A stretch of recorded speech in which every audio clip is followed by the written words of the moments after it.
You're good. All right, I will call the meeting to order of the Barry Unified Union School District at 6 o'clock. And we will do the pledge.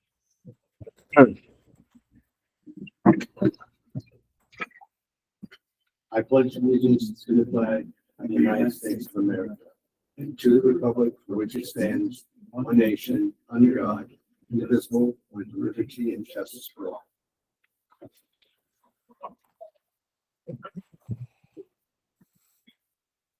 And have a mindfulness moment.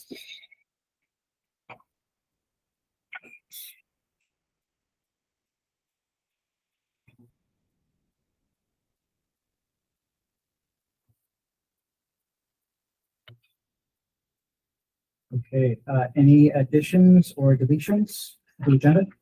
That's your preview. Michael. I would like to add in the stipend discussion since they had that at the finance committee. And if not, that's okay. We can certainly warn it if we want. I don't know if it's that big of a deal. I don't think it really needs to be warned. I think we can discuss it. And it's just a summary of what happened and how we're moving forward, right? Well, we need the board to approve any allocation of.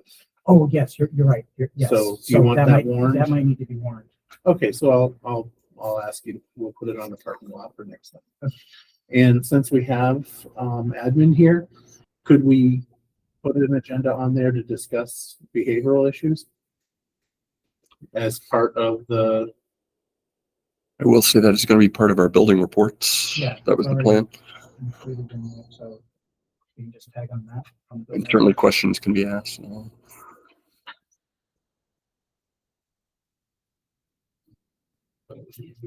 Separate item, but that's okay. Okay. A brief item just to follow up on the law violation. Last week. Sure. That old business. Yep.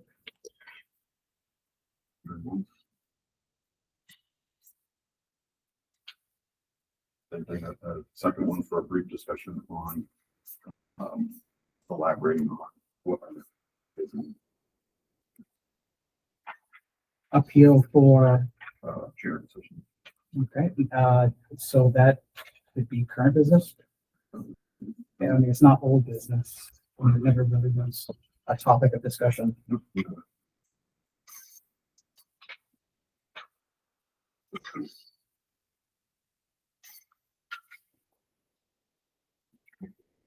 Yes. You know? You're done. Okay, I have a few things I want to see within this agenda if we can. I would like to find out what the SRO status is for Spalding High School, just as an update, and I don't know that we can conduct that underneath. Could Luke just add that in his report? Is it possible? I don't know if we have an update, but under the piece of the building report.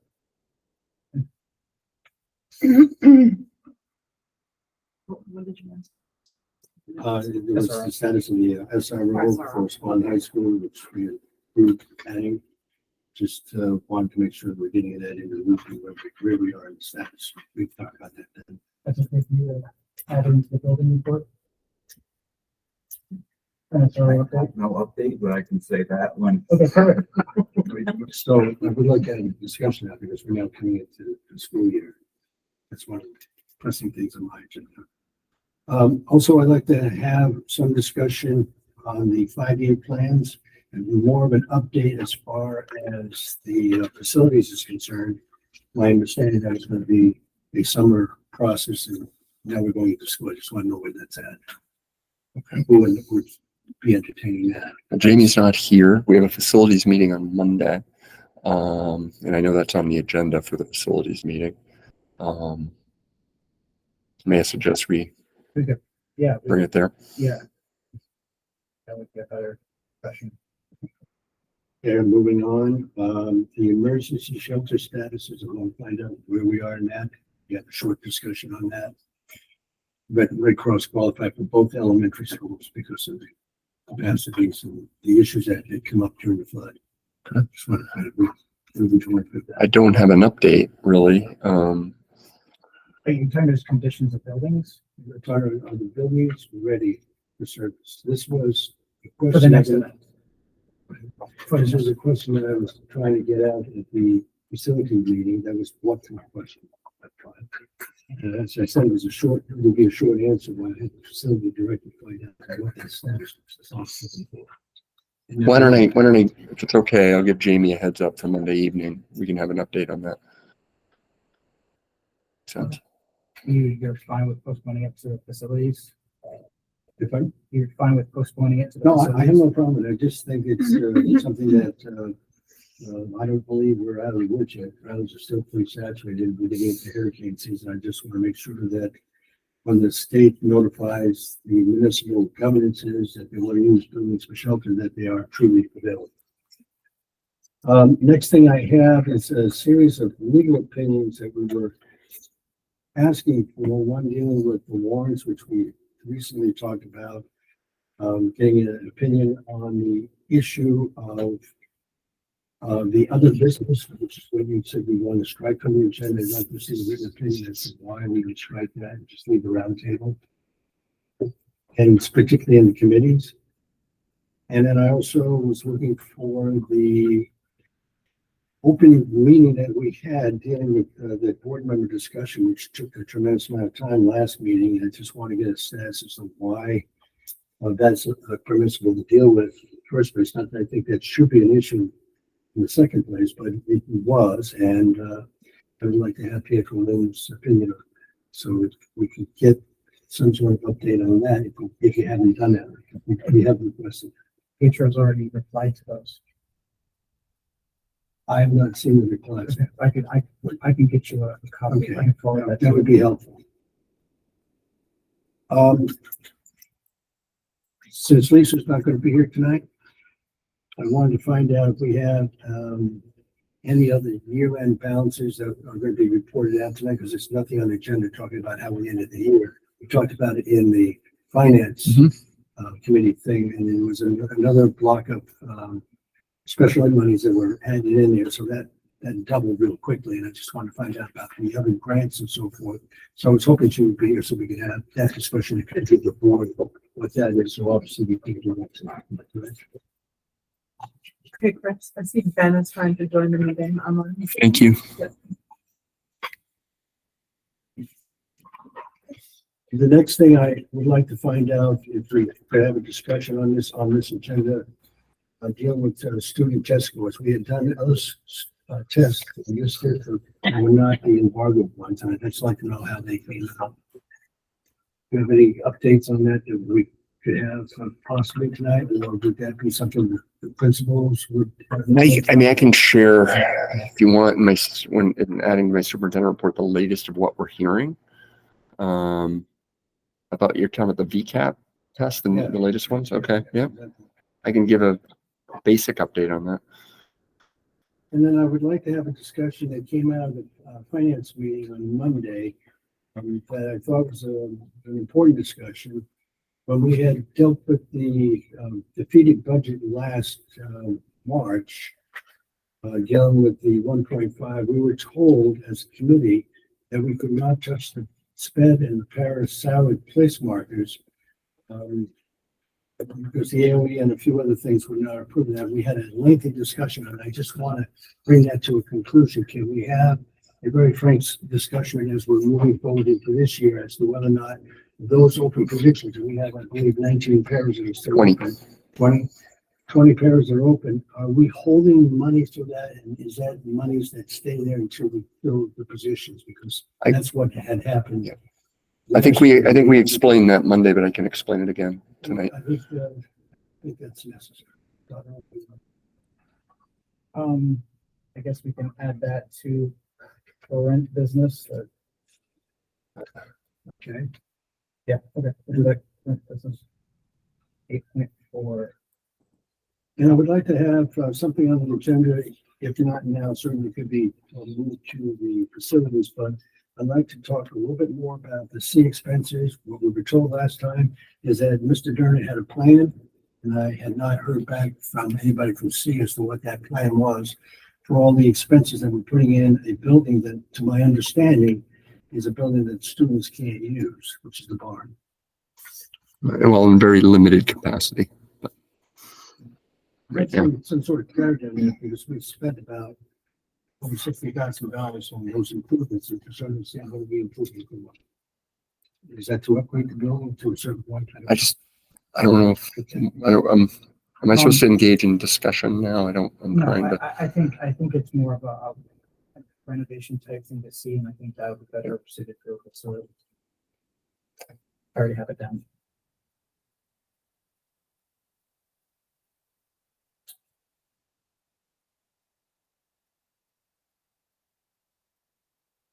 Will the discussion tonight engage the foundation, Spalding High School's foundation report? I know there was a short blurb in Luke Agency. in mine as well. For the funding issues and so forth, would that be discussed tonight? It would be In discussed another as part of item of the- this, because I don't see the agenda item that we, I'll just discuss it as part of the reports. okay. So we can bring some of those things up on the report. Yes. As we go through those. And we're not talking about any warrant issues tonight. We get to that last meeting. Yes, we'll discuss warrant issues when, Okay, so we will be discussing it. Okay, good. Then those are the things that I'm concerned about.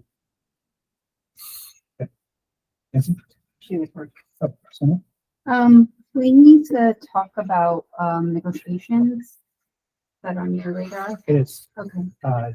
executive session, I think, with advice.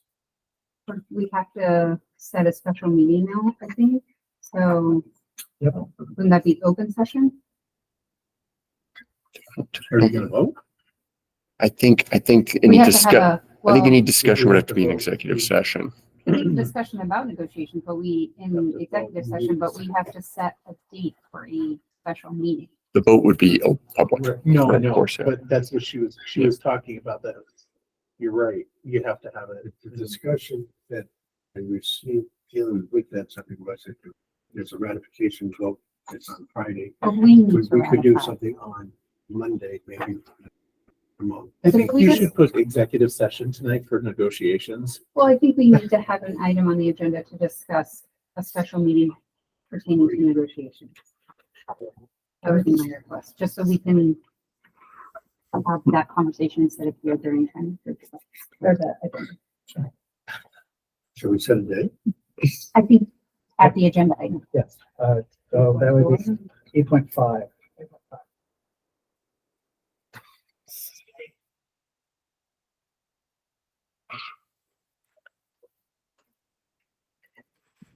So are we also adding an executive section 14.1 about negotiations? No, I don't think that would be necessary. We can discuss just the, special meeting. I think we reported out what had occurred the last.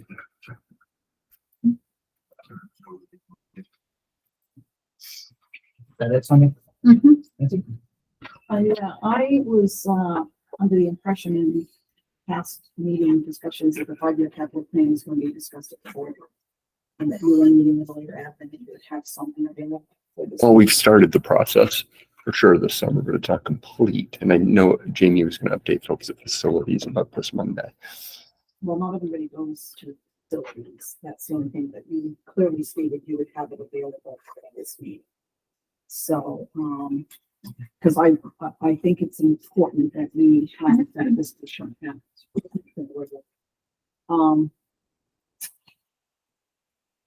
The warrant signature pages and procedures, I think we need to have a discussion.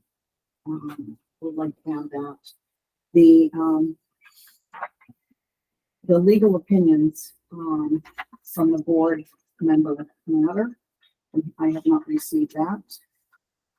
We have not received the communication from the SBA on the newly formed committee.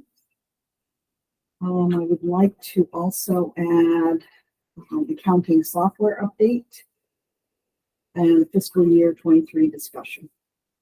Is this all for tonight? Yeah, this Well- is kind of a little out of control where, you know, board members decide to add things on last minute without. So I actually, that should probably be a discussion before we discuss anything else. So what usually happens is some things are added and then the board decides what actually gets talked about. So I guess we're gonna have to have, I would look for a motion to vote on what agenda items we are going to discuss as added in the additions and deletions. Point of order. There's already a motion before for the agenda, I believe, right? This is part of it. I'll ask for the. I don't think it made it. No one made a motion. No, maybe. it was- We went into discussion before that. So should we make a motion? Andrea has Okay, raised her as long as hand. there's not an emotion, I'm wondering why we're having to do this as well. Because some of this stuff that we're talking about, we had asked to have on the, especially this meeting. Not really. I mean, we just had a finance meeting and a lot of these discussion items are coming from a meeting we just had on Monday. The warrants and procedures change was discussed at the last meeting to bump it up to the board meeting after the finance meeting, so it should be on here. It was also discussed at the last meeting to have some of the items that Paul add onto the agenda. That was one of my questions. Why are they not being added to the agenda? And then this is the consequence of those things not being added. Simon, I don't think that expecting something that we discussed on Monday to be added to the agenda, when the agenda came out last week is really, that doesn't really make a lot of sense to me. I suppose adding it when we've had the conversation and said we were going to bring it to the meeting, such as board stipends. But I also think that when we add things to the agenda, it's just an opportunity for the administration to say, we don't have the answer to that because we're not prepared. So it feels to me like, why would we add it to the agenda so we can then just talk about it and then not have to add it to the next agenda? But Well, that's what we have to do is discuss it on here. Can I remind you that in the previous board meeting, we wanted to put that on this agenda when we were talking about new items, and you said it would go to the finance first and be brought to the board meeting. Now, that was what I understood, but we're at this board meeting now. We did have a finance meeting. Those items were partially discussed. And that's weird. So I guess my intention was not that it would come back to the board. My intention was it could go to the finance meeting and be discussed, because I think some things don't necessarily rise to the level of a full board. But that was my interpretation of me suggesting that it go to a finance meeting.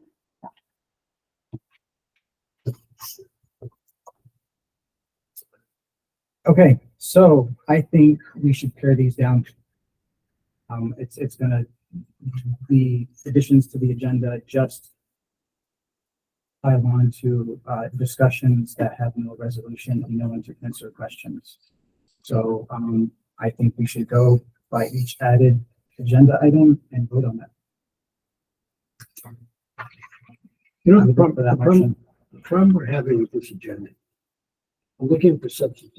The issues that were requested in meetings have not been placed on the agenda. We're dealing with mostly public comment, student voice, minutes, reports, and that's it. So new hires, we're not dealing with those issues that I think are critical to the work of what this board should do. And we have to get it in there someday. Sooner or later, it's going to catch up with us. So we have to. In addition, the parking lot is growing, and none of those items are being brought up to discuss with the offender. And some of those items in the parking lot are what we would like to discuss tonight.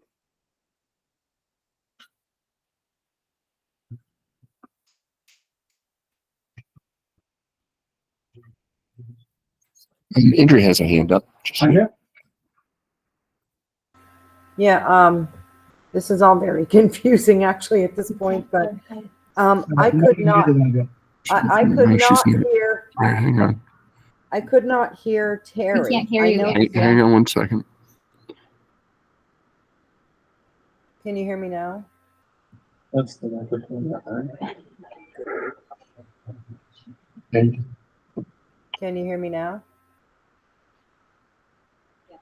Everybody knows this is a new computer, and as such, we're gonna be still trying to figure it out. It was just the setting was wrong. So Andrew, we can hear you now. Okay, so I actually could not hear Terry.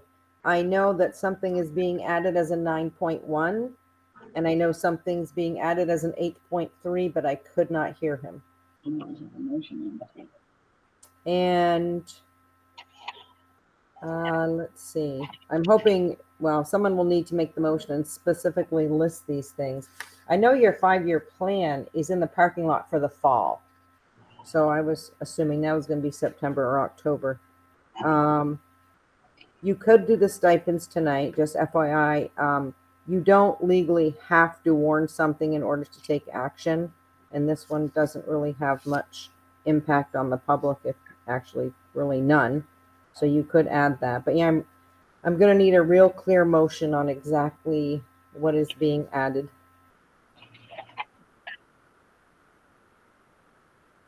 I don't think there is a motion yet.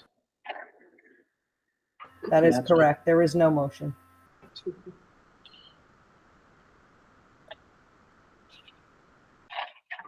Michael, Yeah, the stipend's not that big of a deal. We can certainly warn for it. It's not an issue. I just thought that, and as for the behavioral part, I just thought it would be good as a separate item. But if you want to deal with it inside there, that's fine. I don't care. I just wanted to clarify where I was. Should we go through the list so Andrea at least has them? yes, I believe she ended at, I think she got 8.4. the second How one. I about, didn't. how about we do this? I make a motion to approve the agenda as stated, each item. Oh, okay. We'll go through and vote on each item. Because I think that's what somebody said. But Andrea doesn't know what they are, so. All right, you need to have a motion for each item then. So I would make a motion to add a discussion about negotiations for a special meeting under current business. Second. Thank you. Okay, that is 8.3. So we have to vote.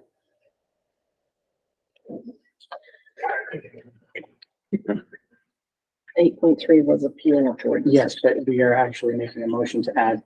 We're going that. through each one. Yes, So- so it's kind of swapping positions now.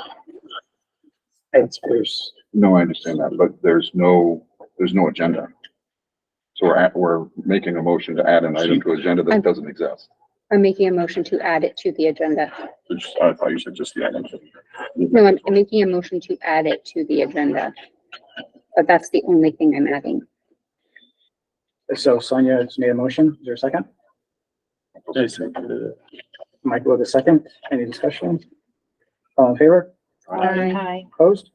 All right, that is now 8.3. Special meeting for negotiate, contracts. Is that, okay? Yeah.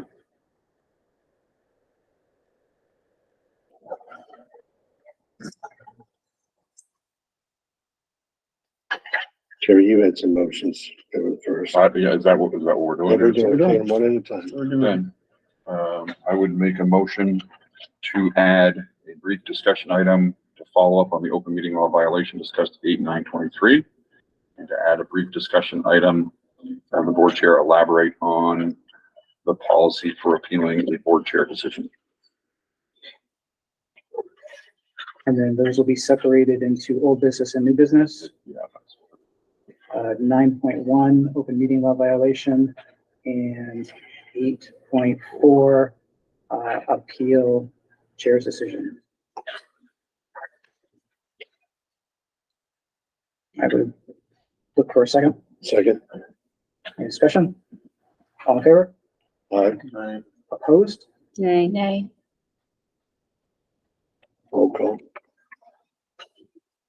I'm still waiting. I haven't heard anyone else. Ben is out here too. Oh, sorry. Can you hear me? Yes. Okay, nay. All right, I'll do a roll call. Nancy? What do we roll call? Go to somebody else. Right. No, we're, Oh, yours? Okay. Add my two items. Yes. Paul? Yes. Michael? yeah, Ben? Nay. Sonia? Nay. Emily? Nay. Terry? Yes. Chris? Nay.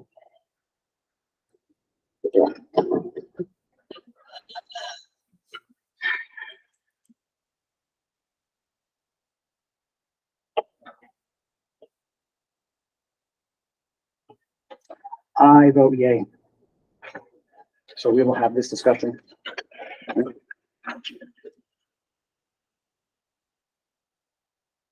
Any other agenda items? Yes, I have some. I wanted to get something on the test, the student test scores. I would make a motion to add that to a placeholder on this agenda for that purpose. Second. There's a motion and a second for, test scores. Any discussion? All in favor? Aye. Opposed? Nay. Nay. Nay. Ben? Sorry. Aye. Michael? aye. Ben. Aye. All right, we will do that. That's under new business. Yes, we'll call that new business. Or current business. Yes.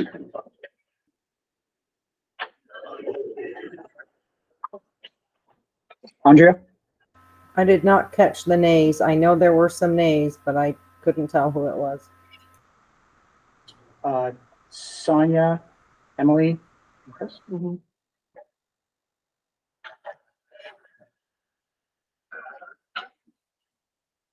Anything else?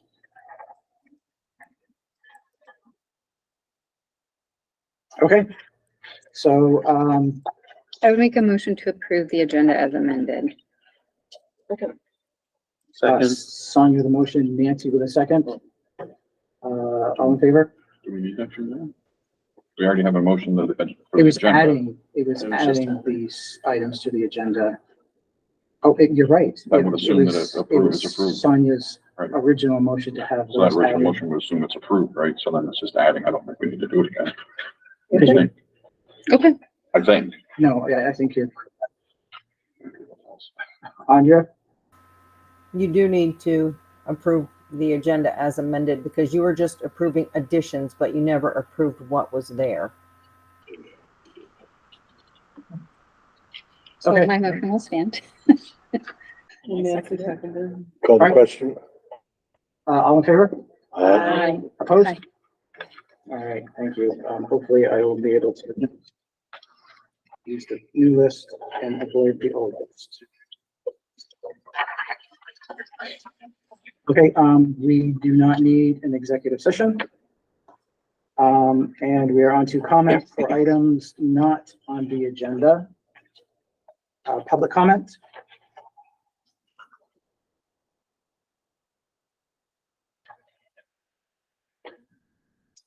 Okay, student voice? I have a public comment. Let's see. Yes. Is it public comment or student voice? Because I kind of moved on to student voice. Yes, I know. It's, Never mind. Move on. Student voice.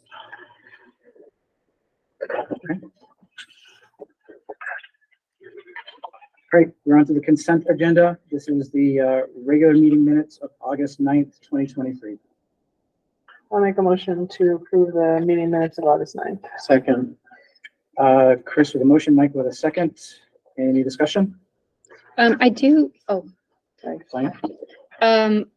I wonder if it would be possible, and this is a question for Andrea, as I'm reading through, when Andrea makes a comment, it's confusing because she's not listed as someone who is present. And so I'm wondering if she could list herself as a guest present as well, because when you're reading through it, if you didn't know who she was, you'd be like, who is this Miss Poulin person? So if we could just add her to the guest present, that would be helpful. Or to have her listed as a scribe.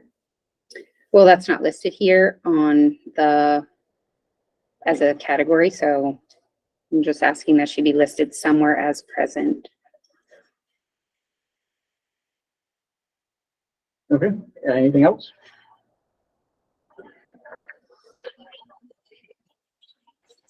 All right, I would look for a motion. Sorry, we already have a motion. Discussion, all in favor? Aye. Opposed? All right, 6.2 warrant approvals for 8/9 and 8/17. I make a motion to approve the warrants from 8/9 and 8/17. I'll second. This motion from Sonia, second by Chris. Any discussion? Please. Sure. And realizing Lisa's not here, if Chris has any feedback on these, that's fine. If not, I'll certainly reach out to Lisa. But I did have a couple of questions and comments on the warrants from 8/9, especially after the finance committee meeting Monday night where we reviewed and discussed policy F20.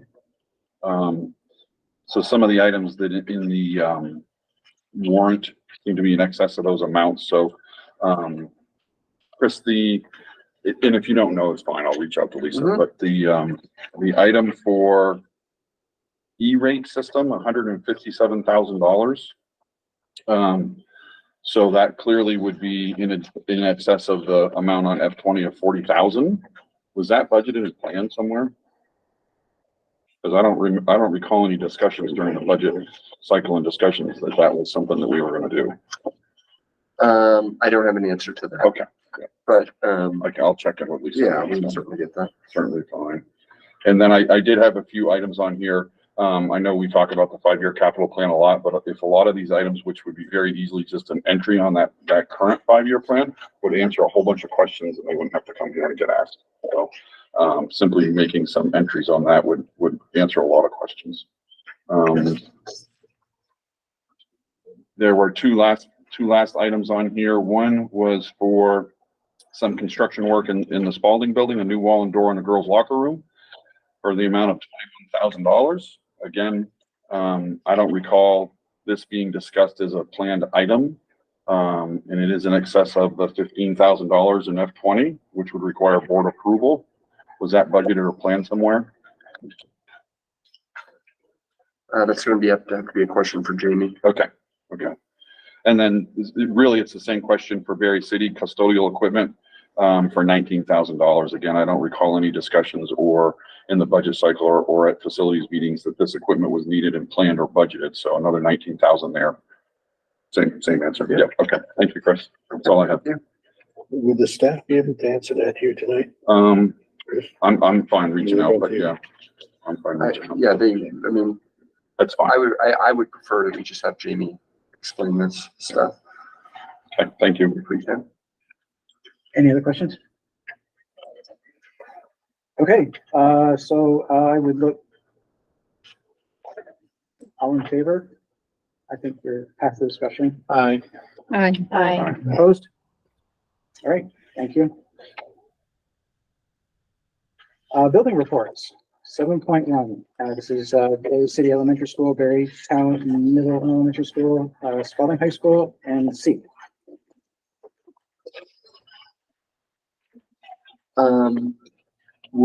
I know that, do you guys want to do them in order? Yes. So Berry City, I guess, Brenda is here. I don't know if folks have questions for her. Come on up, Brenda. I will hear you. Yeah, if you're all right, coming up a little closer, then that'd be great.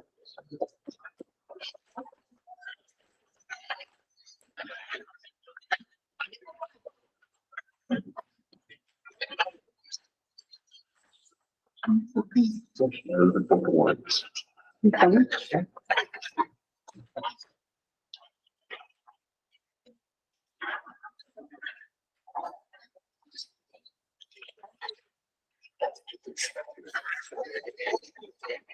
Do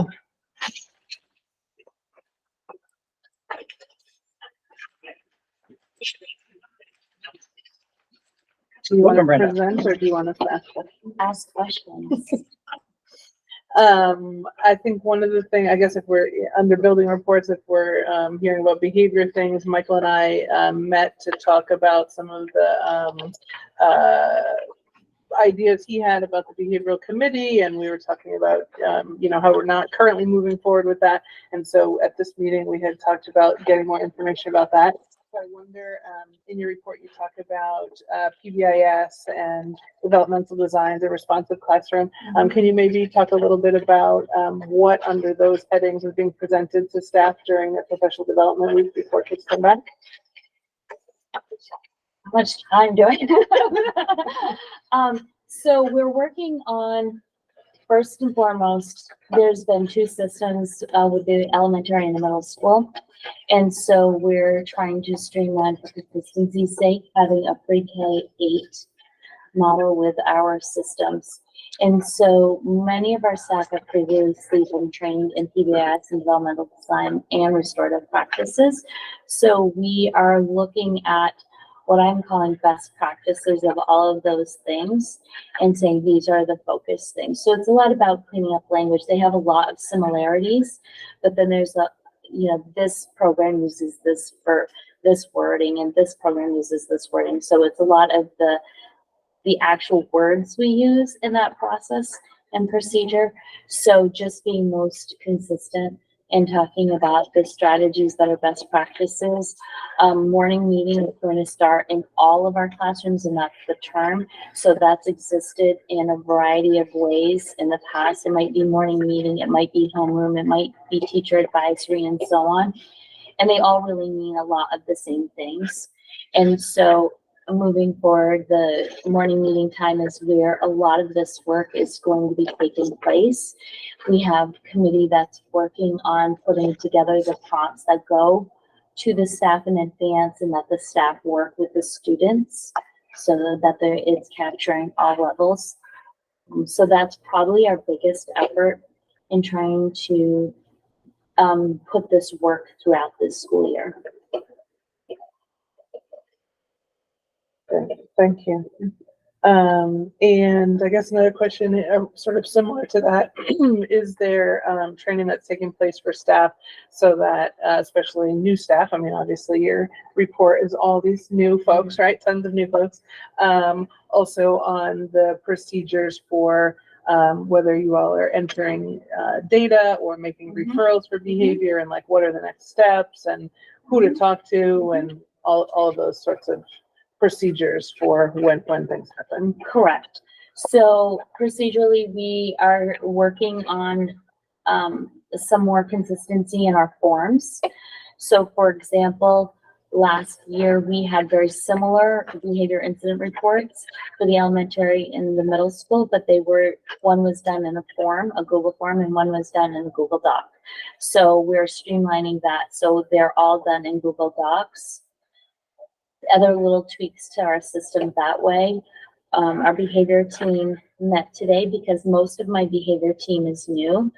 So we worked with training them about responses and procedures and continuing to work. We worked with our leadership team today, and then we will be meeting with our full faculty on Monday to talk more about those procedures. It's very good buzz about those meetings today. Okay, I think we'll just move around the table.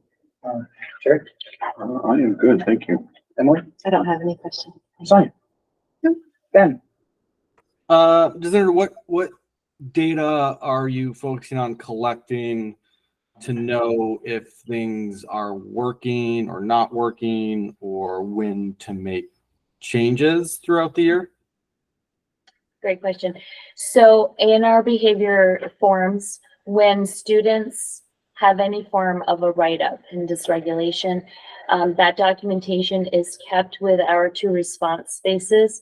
So we call them Route 116 and 100. And the 100 is for the middle school side of the building, and 116 is for the elementary side. The actual write-up gets documenting whatever the situation was and the response and how we processed for the student.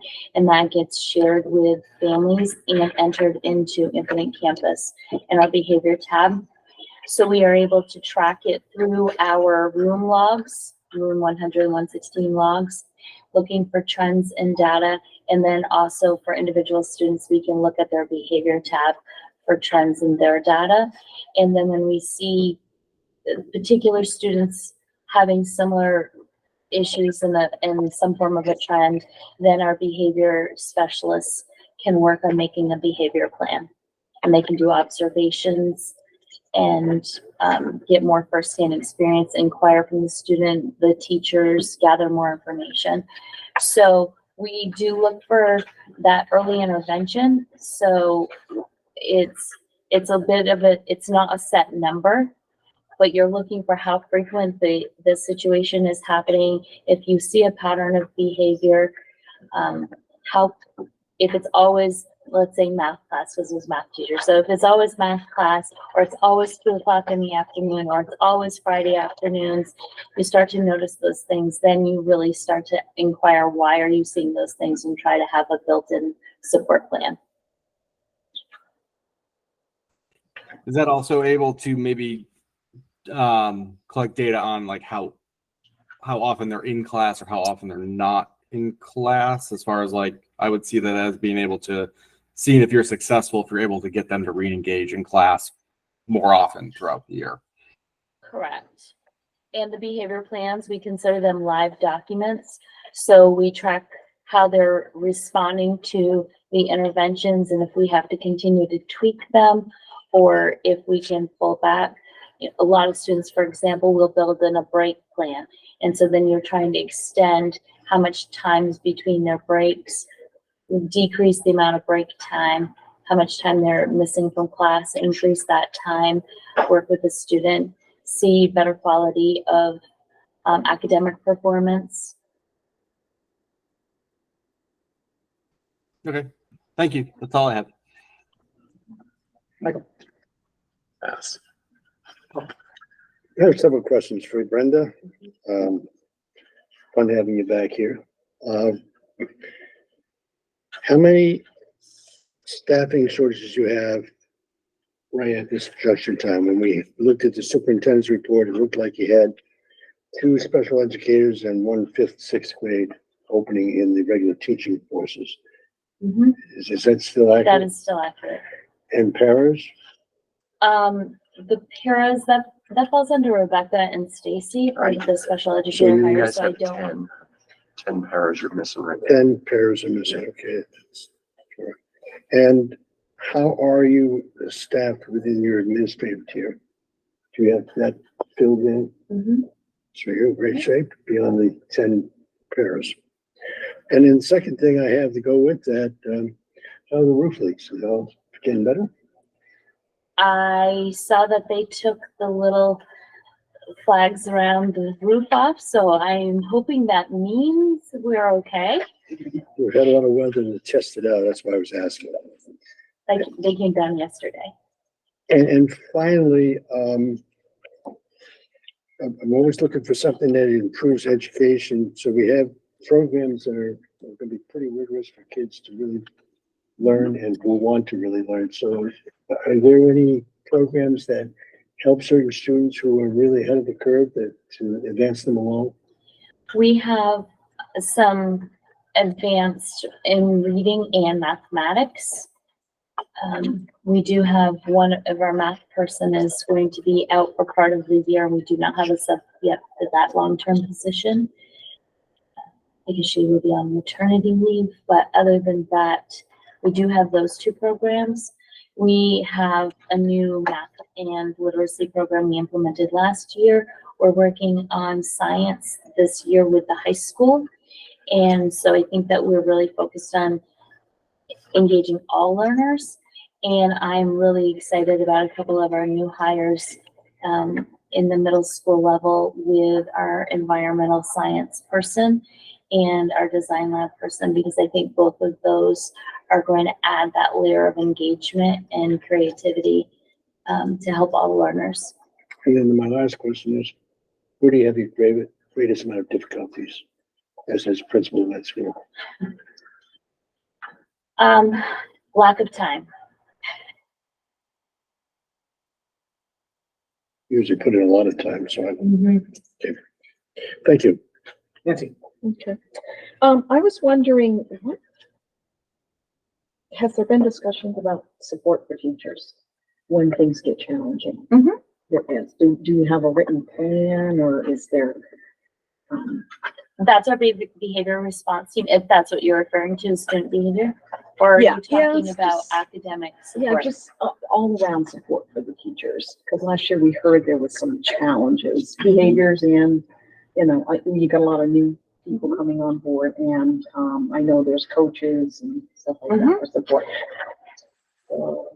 So with our behavior response team, as I mentioned earlier, we have a brand new behavior response team, many new hires.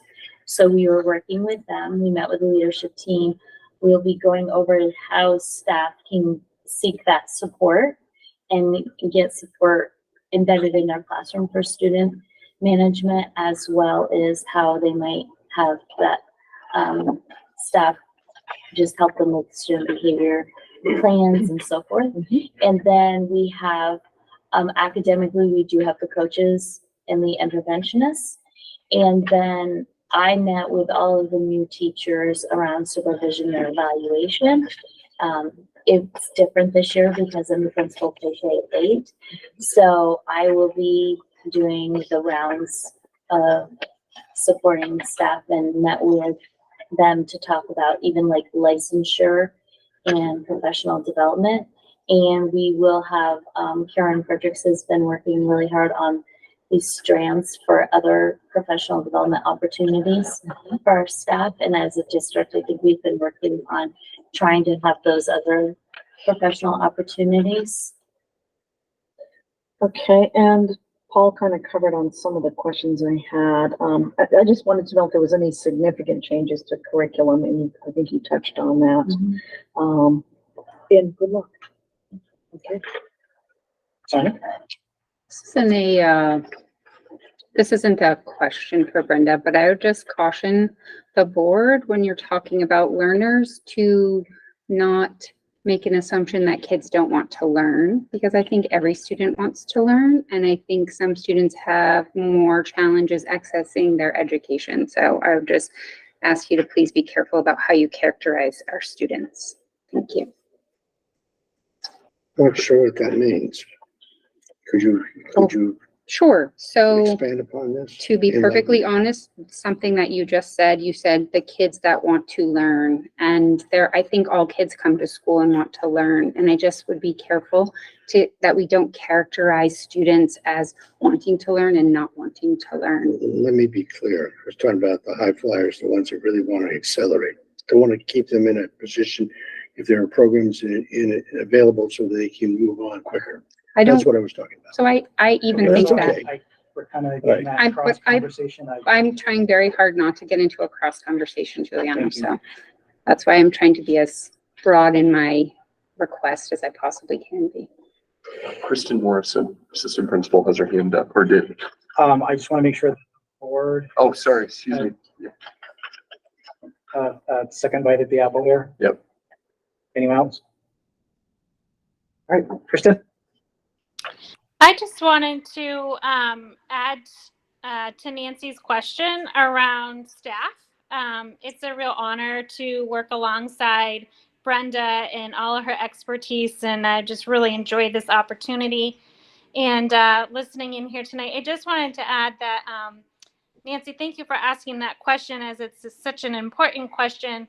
It's really something that we're very focused on this year, of really taking care of our staff. And it all goes hand in hand. Brenda talked about making sure that we're really focused on our foundational strategies that we have in place around our Berry City Way that Brenda shared with you.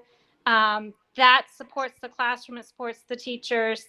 We spent a lot of time today talking about connections and having that be our district-wide theme for the year. And with this being our focus, it's our goal that by the end of the year, teachers are really going to feel a difference in how they're cared for. So thanks for asking that question. Yeah, thank you for that, Kristen. And I agree that if we support our teachers, then the students are going to be able to learn because they're important to have the support they need to do their job. All right, anyone else virtually? All right, Brenda, thank you very much. Thanks, Brenda. Thank you, Brenda. Thank you.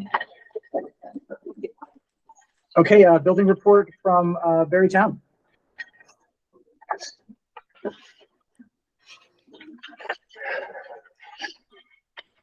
We have Jen and Erica. They're there. Hi, yes, Jen and Erica and Ted, we are all here. Oh, sorry, Mr. Ted. That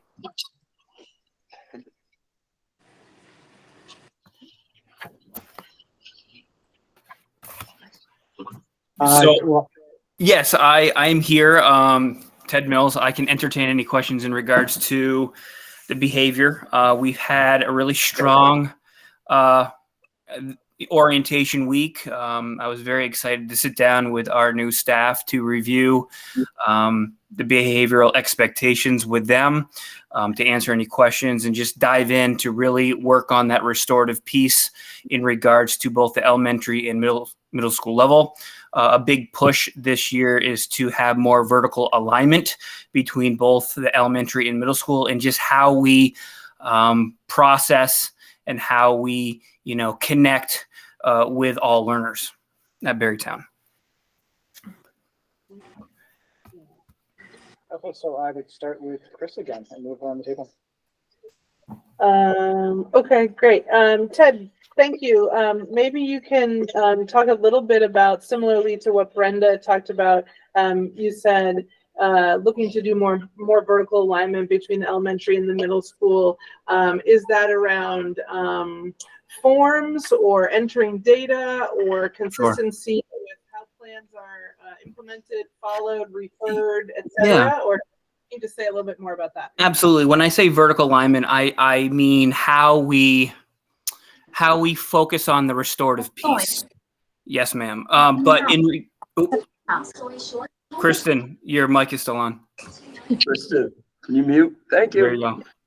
So in regards to that, that's what I mean for the vertical alignment. But in regards to systems at the elementary level, of course, we use PBIS, and we use the Swiss data tracking for that piece. Of course, we use the electronic notes home, and also behavior intervention forms to track and to help with that behavior piece. But in regards to, again, the vertical alignment, it's just how we really process with the students to help them engage, to help them self-regulate, and help them really regroup and gain access to the general ed setting. Can I ask a follow-up question? So in Montpelier, we have used Swiss data also. And one of the challenges has been, especially for paras, finding time to ensure those referrals, and sometimes for teachers too, although they have the planning time. So how are you guys handling that to sort of make sure folks are having time in their day to enter the Swiss referrals, and making sure that everything's being captured and days and weeks don't sort of get away from getting that info in, because that's been a challenge for us. And you're absolutely correct, but we have an amazing elementary student support center. We just hired a new individual, and she is great, and she's up to speed. So those behavioral interventionists, behavior specialists rather, they work with the classroom teachers to capture and to help upload those documents into Swiss. They also review that Swiss data periodically throughout the year, and that's to, like what Brenda was saying, to really identify those patterns and to really work with the teams to determine what type of interventions, what type of behavior support plans are necessary for that student to thrive in the general ed setting. We also, at the elementary level, included in our PBIS work, we have a check-in and check-out system that we really streamlined this year to really to focus, well, to really add to the EST process, and that additional and level of support will really help with that data collection piece. Thank you. Obviously, we can all only do our jobs the best way we can Yes. if the data is most reflective of the true story of what's going on. So that's That- always, yeah. And it's a daunting task too, but yeah, we really we're really intentional and we're really data driven. yeah, great. Thank you so much. You're very welcome. Great. Anyway. Sonia.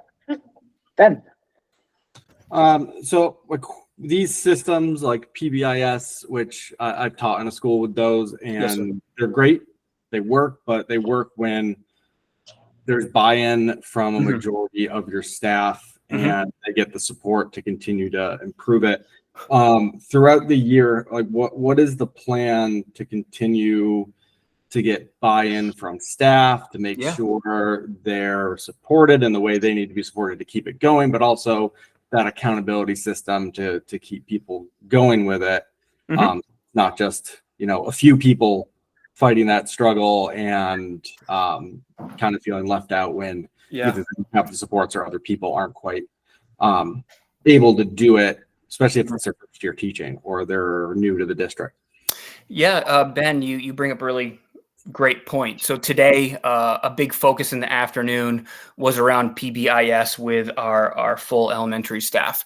So we had, I believe, and Erica or Jen, you can correct me if I'm wrong, I think we had at least 9 stations that really dove in and really reviewed the PBIS handbook that is on our website, but really had an opportunity to answer any questions or concerns that our staff had and really just reviewed those updates. Over the summer, the PBIS team met numerous times to really review the handbook to make sure that we're all on the same page.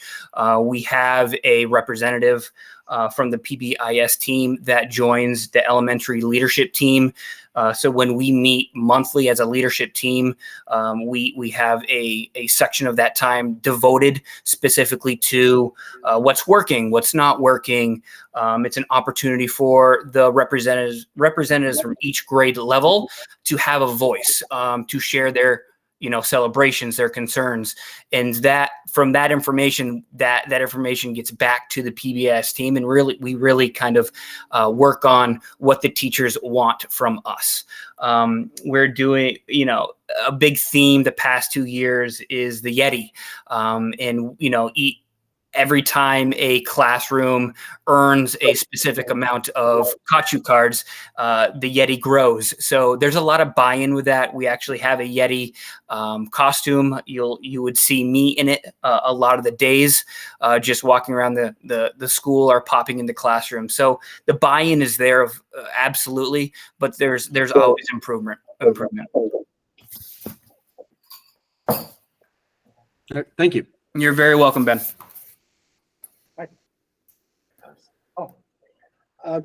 You had a high turnover in the upper grades this last spring. Yes, And sir. I see in the superintendent report, we have one 7th grade math position open in all Yes. of that. There's Yes. no other options at all, am I correct? Ted, I can, yep, You want I'm to here. pop in on that, Erica? Thank you. Hi, Paul. It's Erica. So yes, we actually moved a math interventionist into that position currently. Katie Jarvis is going to be teaching a 7th grade math. We do have the position open in case we are able to find a good fit and a certified teacher, but we do have that covered with a extremely talented and highly skilled math teacher. That is correct. Yep. So to follow that up, and I'm taking this baseline off the superintendent's report, we're still missing a school psychologist, am I correct? That would be a question for Stacy. I'll give it a shot.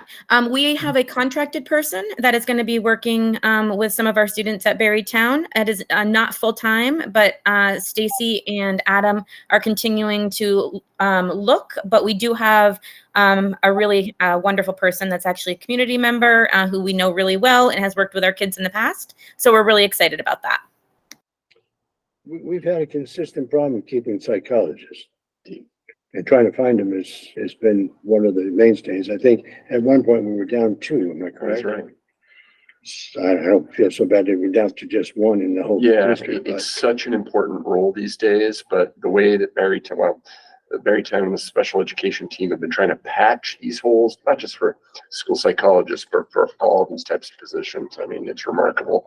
But Erica's exactly right. We get a contracted person in there now, but that is part-time. It's not ideal, but we're doing the best we can with it. So I'll ask the next question, since you gave me the answer on the Berry City Elementary School. How many pairs are we short in these town elementary? So we are down right now 20 paraeducators totally in the district, 10 at Berry City, 9 at Berrytown, and I believe 1 at Spalding High School.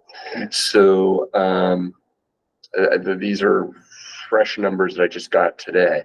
And I shared with our staff, welcome back. So those are significant numbers. And are there any structural or physical needs within the administrative tier and the facilities that the board should be aware of? Like, say any of Hi, them. Paul. This is Jen. I think that would be a great question for Jamie, but I do know that right now they are working on patching up our AC units. That's been some work that's been done the last couple of weeks. And administratively, you're staffed well? We are. That's all I have. Thank you. Nancy? Yes, first thing I want to say is, kudos to Lexington for all those meals that they put out. That was wonderful. So please let them know that we're very appreciative and it's not gone unrecognized. PBIS, that's positive behavior intervention and supports. Is that what that means? Okay, all right. Yes, that's correct. And then that's part of the your policy, your behavior policies at each school. It might look different. Yeah. Yeah, go for it, Erica. It's actually a framework that we can work within, Nancy, and it is actually it is very well known throughout the state. UVM has some connections to it as well. The BEST Institute is where folks who start off bringing this into Vermont schools are trained from. Jen, Ted, and I have all done that training, and I'm sure that other folks in our district administrative team have as well. But there's a lot of support even outside through the Agency of Education and the BEST Institute at UVM as well. Okay. Can I add something quickly to that framework question? Just so folks know, by framework, this is an approach to building community and creating a culture of building strong relationships with kids. How you basically intervene and deal with, tough situations, how we kind of deal with conflict, how we deal with adversity, how we treat each other, how we treat our space. So that's what she means by framework. Okay, I got that. And that means managing the behaviors and dealing with any behaviors that come up. An approach to how you deal with behavioral systems. Okay. Right. And Nancy, I think what's important too is that the focus is actually proactive and positive. So we're setting that framework of really clear and known expectations to the kids. And then the goal, of course, to move them away from extrinsic to intrinsically wanting to do that, but giving them some rewards and all of that positive praise when they're meeting those expectations, and really focusing on positive pieces instead of really honing in on negative, so that they learn from their peers that those are the behaviors that get you attention, that you are, that's what we're looking for, that's what we praise, that's how they teach each other. It's very proactive. So based on what I've heard from Brenda and from you is that there's a tracking going on if there is a consistent behavior. And then I'm assuming there's a different effort to deal with a behavior that is consistent. I'm assuming you're tracking it for that reason. Yeah, Brenda did a beautiful job. She stole all of our thunder because our systems are really well aligned. Let's see. Anything different that you guys have going to be doing this year with curriculum, activities, anything brand new or? Ted and I were able to meet with our middle school staff today because we actually mapped out our entire social and emotional learning for the year with monthly themes. And I know that one thing I'm really excited about for that building positive relationships with our kids and our staff is that it allows for town halls, grade level town hall meetings, which will be once a month, and then 5 through 8 whole middle school assemblies that will be focusing on those same themes. Building relationships is the September theme. So we already have some activities planned and it will allow for that community building and that sense of belonging that we're really striving for. Excellent. And this is Jen. Oh, go ahead. Sorry, to take that one step further, we also shared that with our elementary staff. And I think the greater school-wide goal with that is to begin to make more intentional connections between the elementary and middle school. Because that is one piece of feedback that we continue to receive is that while we are a pre-K through 8 building, are we really acting like that? And how can we kind of strengthen those relationships between middle and elementary? So we're really excited to kind of start that work this year and see how that goes. That sounds great. I was wondering, I'm going to ask you the same question I asked Brenda about making sure we have, I'm sure you've got good supports in for all the teachers. If there's any challenges or struggles going on. Yeah, we have very similar supports for our teachers that Brenda discussed. I also, I don't know, I'm not sure if Luke is in there somewhere. We also had a wonderful new teacher orientation, and I was lucky enough to be paired up with Luke, where we talked about adverse child effects and how it affects adults later on. So that was talking about supports for kids, but also supports for our staff and letting them know how to get the help that they might need from their administrators, from the district, from outside. Because I think, Nancy, you said it really well earlier, like if we are supporting our teachers, then our kids are also supported. So that felt really great to be, this is the second year I was paired with Luke, and it was a really well-received presentation, and I was really glad to be part of that. Okay, excellent. Thank you and good luck. Any other questions from the board? All right, Jen, Erica, Ted, thank you very much. Good night, guys. Thank you. Thank you. Spalding High School.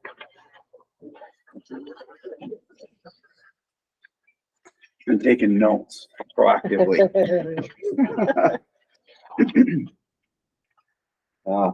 Thank you. Do you want me to jump in? For Whatever something? you would like to do. You can start off with questions, or you can.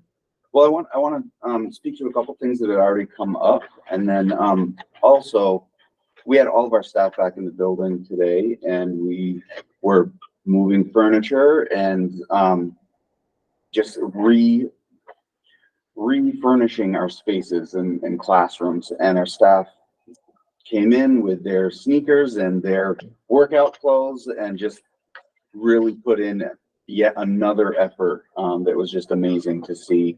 And so I want to recognize our staff for doing that. Traditional first day back. Yeah, non-traditional first day back for sure. I also want to really recognize our IT folks, Dan Smith and Mike Emmons. They have been running cables, hanging whiteboards, installing and setting up new projectors. That this has been kind of a situation where they have to it's wait and then hurry up, as opposed to hurry up and wait, because they've had to wait for the spaces to be done enough to hang up and run the cables and those things. So they've just been doing a fantastic job.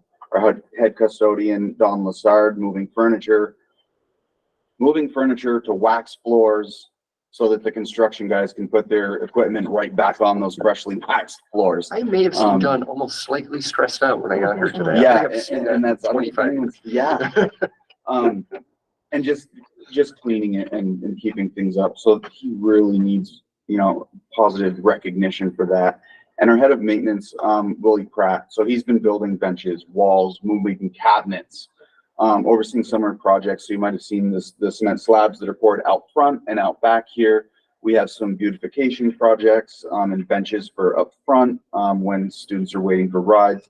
And out back here, like the long awaited benches and planters with the granite. That's finally like gonna be in place very soon. So we're really excited for that and want to recognize Willie for that. The SRO piece, because that had already come up. So just to check that box before the question comes. So I don't have like a concrete update on the SRO, but I will say that we've previously spoken with Chief Vale regarding the Berry City PD's staffing. So they have to make sure they're fully staffed before we, you know, move forward. We talked about the philosophy of school resource officers, and I'm very, very happy to say that we are aligned with Chief Vale's philosophy as well, of making sure it's the right person, the right personality to be in a building working with kids. So our next steps are really looking at our finances, talking with Chief and the city about what are agreements and understandings if we were to enter into a contract. So those are kind of the next steps. But other than that, we haven't made any formal moves. Foundation came up. I mentioned it in my letter briefly, but I wanted to let folks know that we did have our first meeting of the year, and moving forward, we'll be meeting quarterly. Board members for that SHS Foundation board were elected, and the board members, we also have roles in those. So one of the members has to be a board member. So Giuliano's filling that role and will also be the secretary. Congratulations on that. Or show up. She did not show up. Yeah. I think we'll help you. The superintendent is a required position on that board. So Chris will be our treasurer. Principal is a required position. So I'll be the president. And then there's two at-large members. So that's Ed Roos and Ryan Hobart. And the Alumni Association representative is still vacant. So we're waiting for that. And just so folks know, at that meeting, we talked about procedures for receiving donations as well as determining what projects the foundation is going to support the school in, and then how we're going to disperse funds. So those topics were all covered. And we'll be meeting, like I said, quarterly moving forward. Aiming to present the board probably mid-year with an update, be meeting like before Thanksgiving. I think is directional. If there's questions. So I read about the 6 Seconds consulting organization for emotional intelligence, and I wonder if you could talk a little bit about how staff are going to be trained to know about that, implement it, work with kids, what it sort of looks like on the day-to-day with the kids. So on Monday, we have two trainers coming. They're national trainers. One's coming from Massachusetts. One is coming from California. They're going to be coming out and working with our staff for a half day. And the focus that we're going to be kind of working on to start the year off is really working with staff. It's kind of like the airplane analogy, like you got to put on your own air mask before you can help other people. And also as educators, we have to understand the content and practice it before we can educate other people. And so the idea of reflecting on emotions and taking active steps in that is not necessarily something that's taught in teacher preparation programs. So we understand that that's new learning for our staff as well. So they're going to be coming in and talking about kind of the philosophy. One of the things that they do is administer surveys and assessments to kind of gauge where people's baseline is. And then we provide intentional intervention and strategies, and then reassess and then provide more and then reassess. So it's really a very intentional and focused process that we go through. So our focus is going to be working with staff this year. This is a multi-year kind of program to be working with them. So we focus on staff, build that culture and community within staff, and then kind of move that onto the kids. And organically, kids will, to Erica's point and to Nancy's point, like kids will see the benefit of this without explicitly putting it in their face. So I think that is something that we are really excited about. We do have our behavior specialist, Jonathan Strong. He's been overseeing the harbor, which is a great space. He's well on his way to being a certified coach for 6 seconds, which is fantastic because then we build capacity internally and we don't have to keep contracting out with folks. So once he's a certified, fully certified, he can administer those assessments and surveys, interpret the results, and then give us guidance on next steps as a school. So again, then we don't have to be paying someone else to do those things for us. So that's really exciting. I think that answers your question. Yeah, maybe? definitely. Yeah.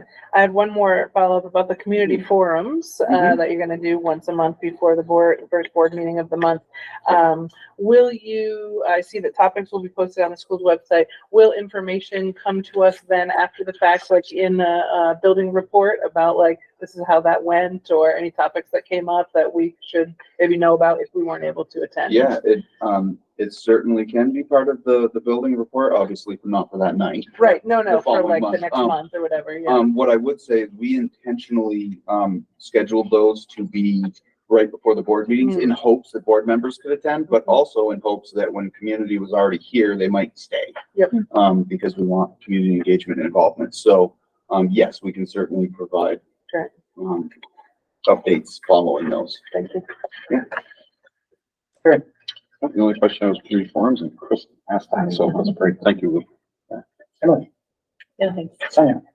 I just have a couple of things. I appreciate that you put in Maslow's hierarchy of needs. I think that's amazing. I'm super excited about the 6 seconds, using the 6 seconds idea. I think as you were talking about it, it made me think about, I was walking out of my house and my friend had left a feelings wheel for my daughter for her to put up on her wall at school. And I don't know if that will be part of the training, but I think it's interesting because I think so many of us, I was looking at it as I was sitting there eating some food and I was like, wow, there's a lot of words on here, a lot of feelings. And I think I've felt probably most of them, but usually you just settle on just a couple very basic ones. And so just to give some language to students about maybe what they're feeling and try to dial that in. It was, but now that we were talking about the 6 seconds and how kids may be able to better name what they're feeling. I wanted to, not just for the Spalding High School, but I appreciate that you put in there about the hot lunch forms. I think it's important across the district, and I'm sure the other schools have sent things home as well, but to get families, if they feel like they're eligible, to fill out those forms, because even though they're not required to receive free lunch, they're important for us to have them. And I think that it factors into, this is a question for Lisa, it factors somehow into our pupil waiting, I think, or it may eventually factor into our pupil waiting. So it's very important. And it also is important so that if families are eligible, then we'll be, that money will come from federal dollars instead of the state dollars. So I appreciate that you put that in there. And I'm also super excited about the community forum, so thanks for that. Ben. I really appreciate all the detailed information you provided in Chris's question. I think you answered it to my liking really, really well. I want to acknowledge that I think you have a hard task ahead of you, and I'm really hoping that the data you're collecting and what you're seeing gets the students to want to be at Spalding. I think my time there, that has been one of the biggest challenges, is the students definitely want to learn, want to get something out of it. All of them do. And there was, though, a roadblock in actually wanting to be in the building or wanting to be in class. And I'm hoping our interventions here and what you're noticing and the systems you're looking at will start to help students. Just like going to Spalding is an exciting thing. Going to Spalding is a good thing. They want to be there every day. So I'm hoping that that's over the years you're implementing and the data you're collecting, you're going to see that. And I hope that changes. Michael. As I was reading it with the 6-second thing, and I was actually thinking of sometimes that's what I do with my emails. I'm just like, I can't talk to you right now because so we should probably have a presentation on that. You're more than welcome to join on Monday morning. I think it'd be really enlightening. So Probably would be. That's it. Yeah. Well, just getting back to the construction part, there is a finite date that they're shooting for this. It just says this fall, but is there a particular point where they'll be actually out of the building? We've been working with them. We're really excited because they were able to kind of take on 2 phases at the same time to reduce some of the original allotted time was they'd be done with phase 4, I believe 4, in December. But because they were able to take on 2 steps kind of at the same time by demoing the science hall, they're hoping to be out of the science hall by October 15th.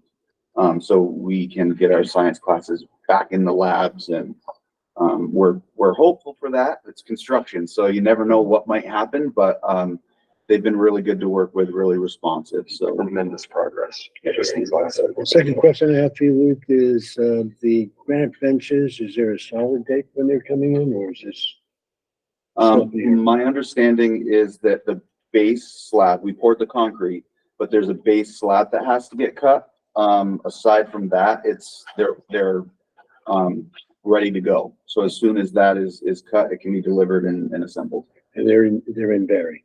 They are. Yep, they were actually downtown off of the massively flooded area.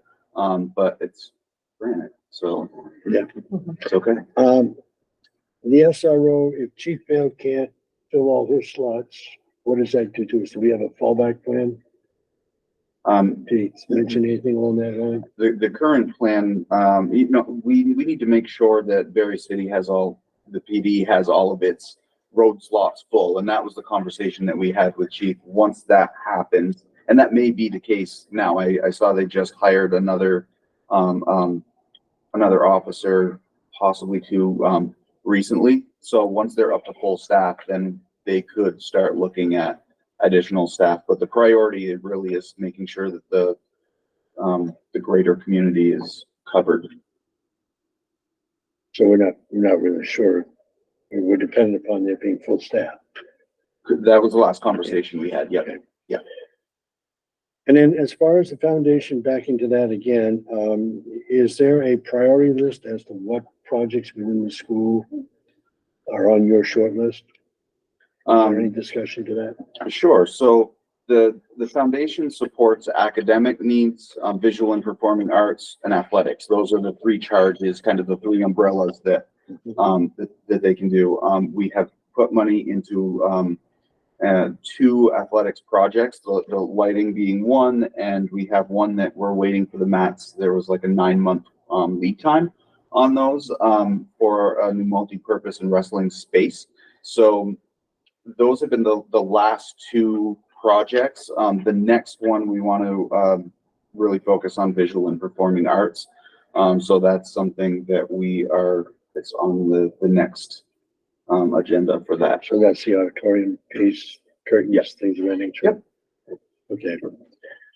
Any other things that you need at the high school that is important? I see you're missing a phys ed and world language. I thought you had a director of guidance.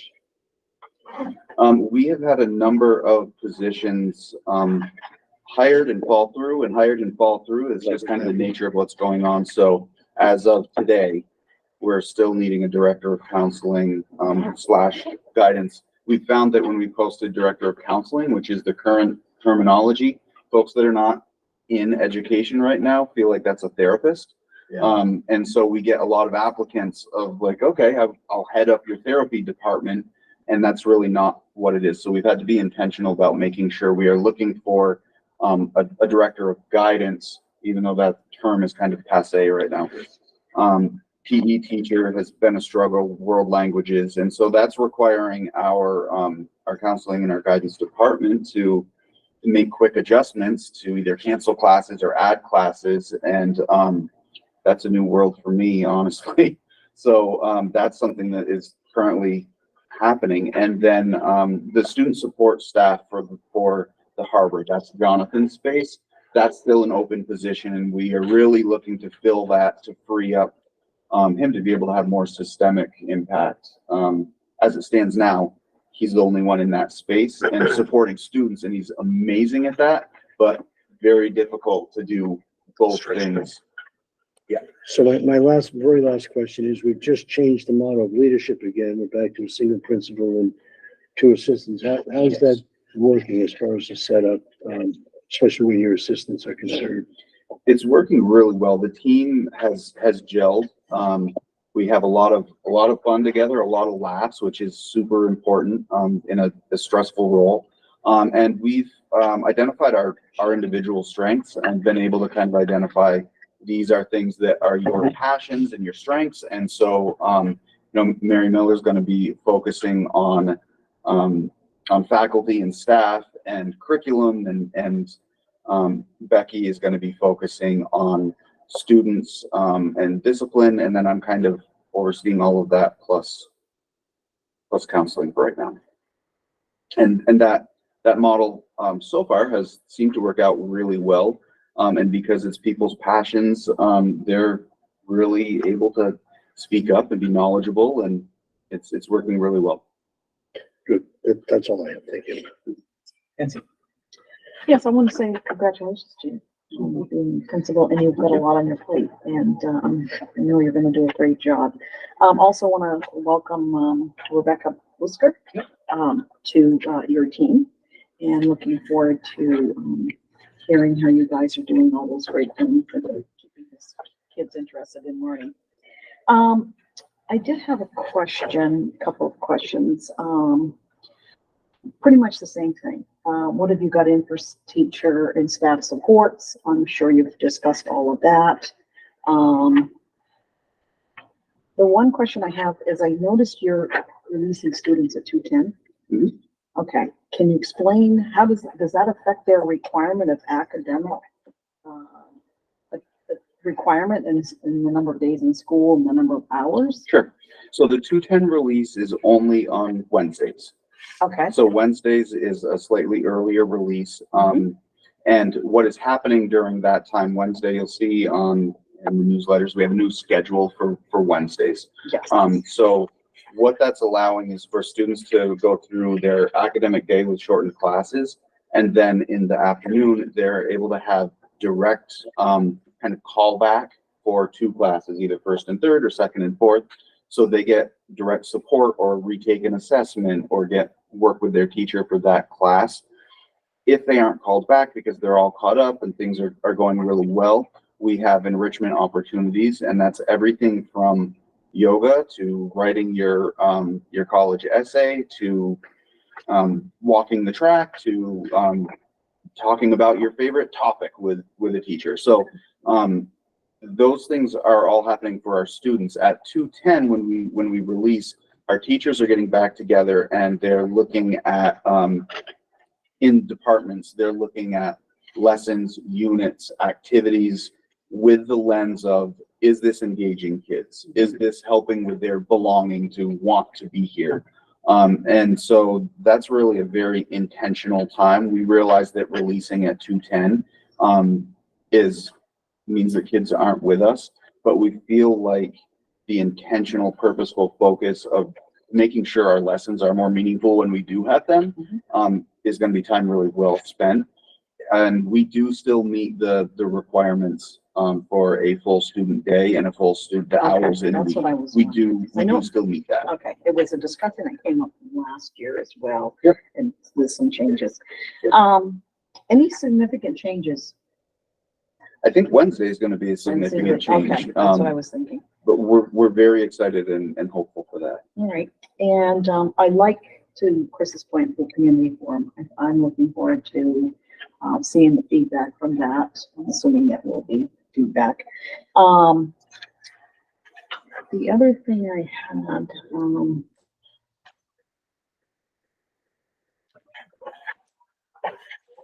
oh, please give a shout out to Don Lassard and Ray Pratt for all the hard work they've done. I had one more question, but it's left me, so thank you anyways. You can always reach out at any time. Any Okay. questions that folks have, please give me a call. I know what it is. In the 6 second, you're working with the students to recognize their feelings. Are you also working with them to give them skills to deal with those feelings? Our first step is focusing on staff. Okay.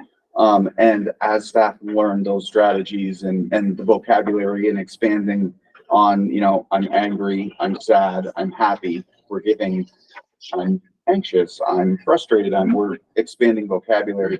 That's also going to kind of lead into when we validate students' emotions and support them and say, oh, it sounds like you might be feeling, and we can help them to expand the vocabulary in that way.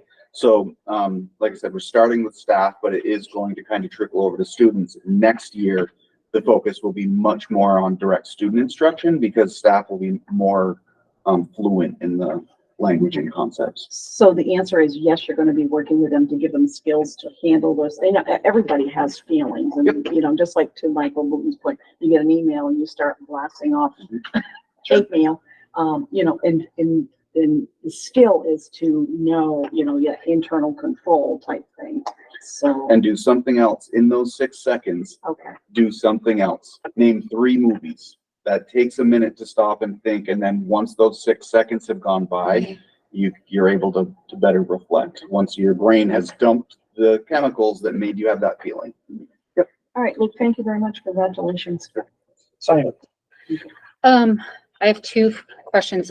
Is the Wednesday enrichment callback, is that in place of pass?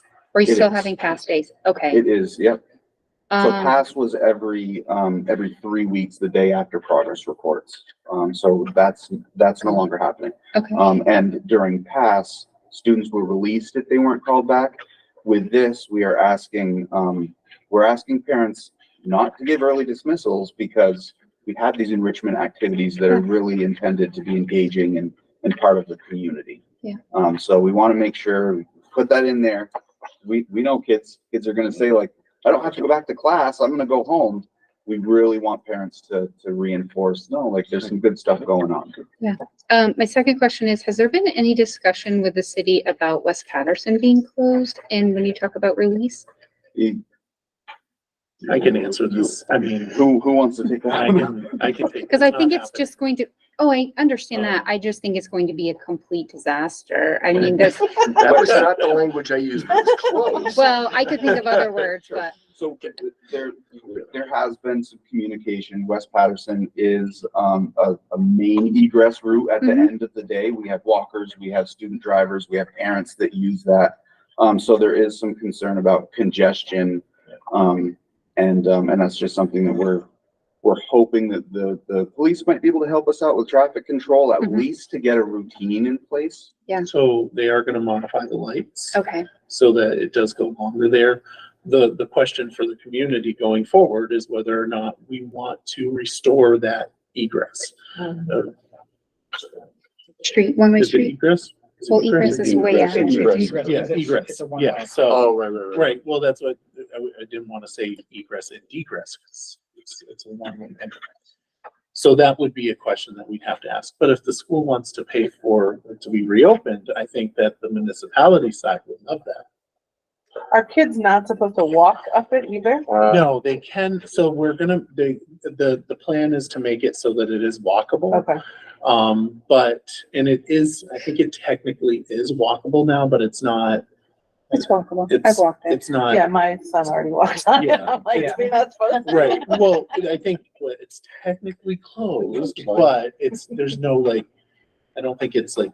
It's gonna be hard to. Well, the Oh, yeah. actual Yeah. sidewalk part of it has washed away, but if you Right. walk in the road, which normally you wouldn't be able to do. Correct. you're fine. It's not striped for, walking. If I can just add that, mayor, city manager reached out to me kind of with some thoughts and ideas, talking about the intersection at Hill Street and Air Street and, South Main. And it sounds like there's a lot of discussion about that. At least I did not know about the light changing. That's great. Yeah.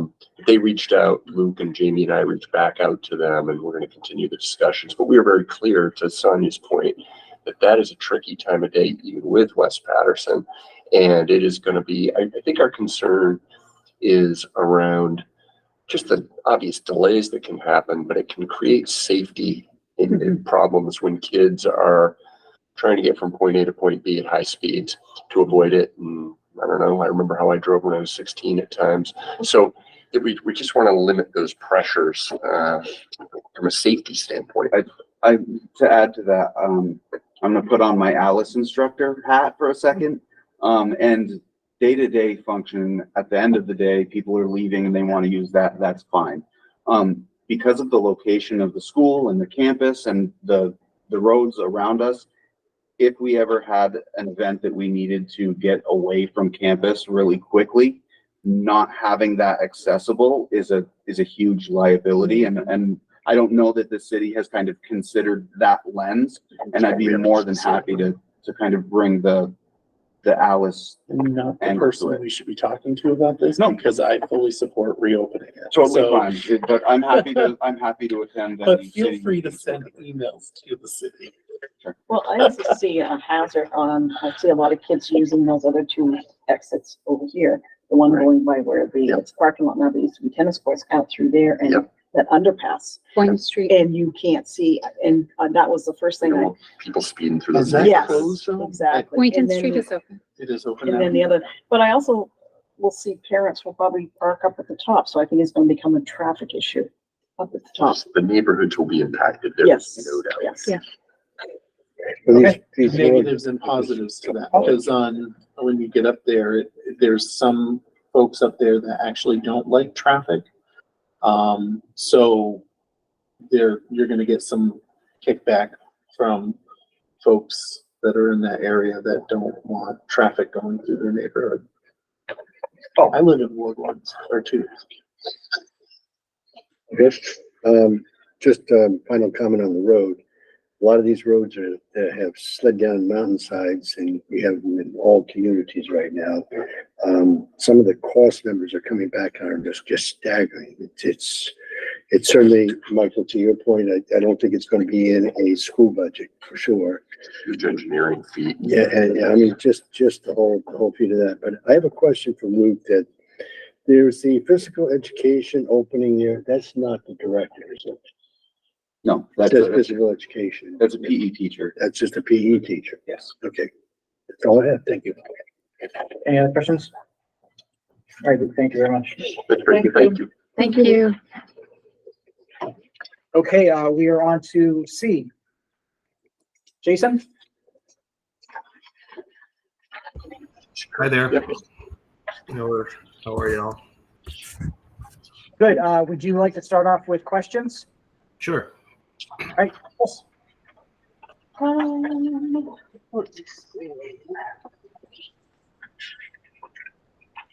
Was it in the agenda? Yes. Yes, it was in the agenda. Okay, come back to me. I read that online, not paper. Good. Emily? I'm good, thank you. Sonia? I have one question, and it hopefully is easy. The very end of your report, Jason, it ends in the middle of a sentence. You wanted to give announce the rollout of your C website and thanks to, and there's nothing on my page. Is there anything? Oh, on yeah, it? no. Who are we giving thanks to? I'm sorry, I must have, It's like missing just the last It part. might got cut off when we put it in the packet.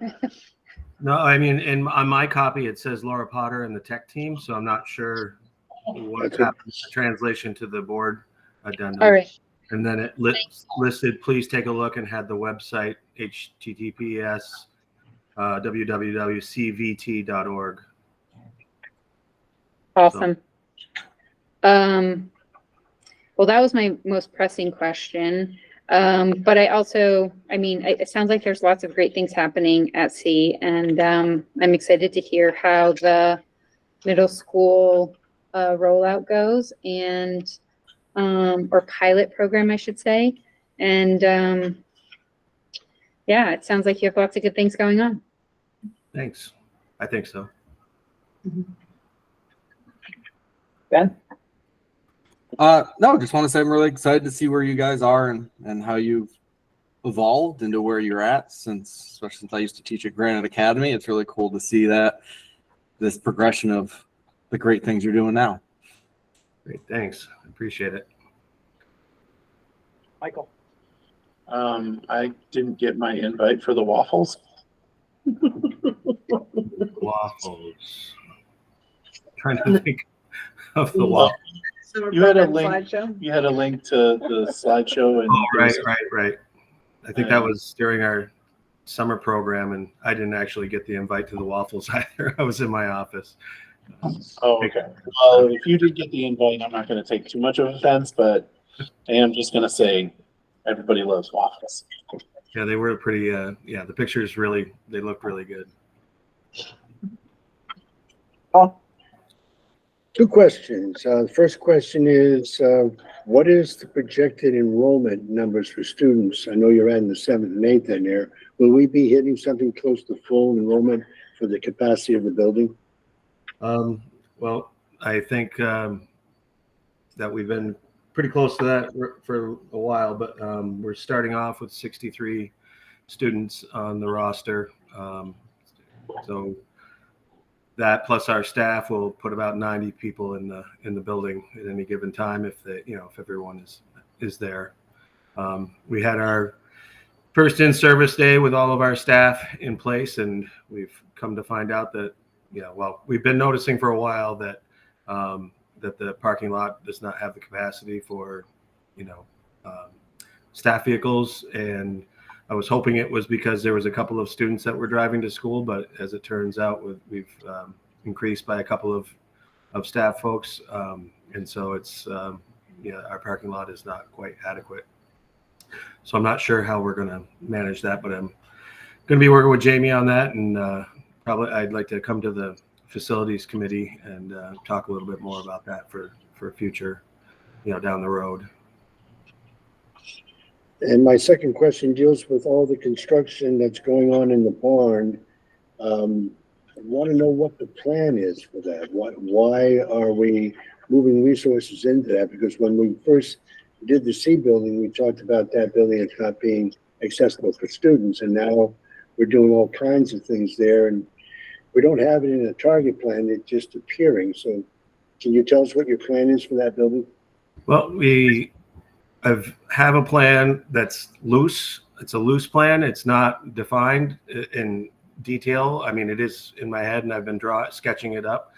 We have talked about the need for more space as we are growing, and since the inception of the idea and the planning with the architect, and we have the idea or a plan. We stubbed all the utilities to the end of the building in the case of needing to expand, and it would be a cheaper start if we had to put in another building of a similar size and design. And the other option, and it really depends on the will of the people and the will of the board as to whether or not we improve upon the barn to make it a space that is usable for students besides just storage.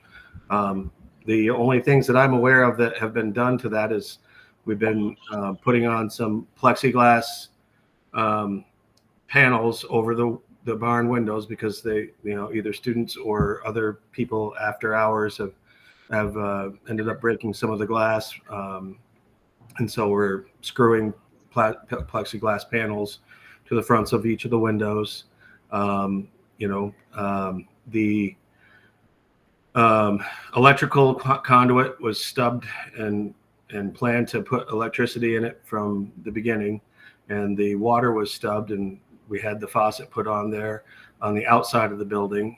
It's going to help to feed our gardens, and if we improve the barn, then it can be used to, as a start towards, having water available to the barn, whether it's for a sprinkler system or if it's for, general use. And then the idea for the electricity, we're not going to wire the whole barn, but but there, like I said, the conduit was stubbed there. They put in a meter and a service panel. And a lot of it's mainly for us to have access to, electricity to, do things outside of the building with extension cords,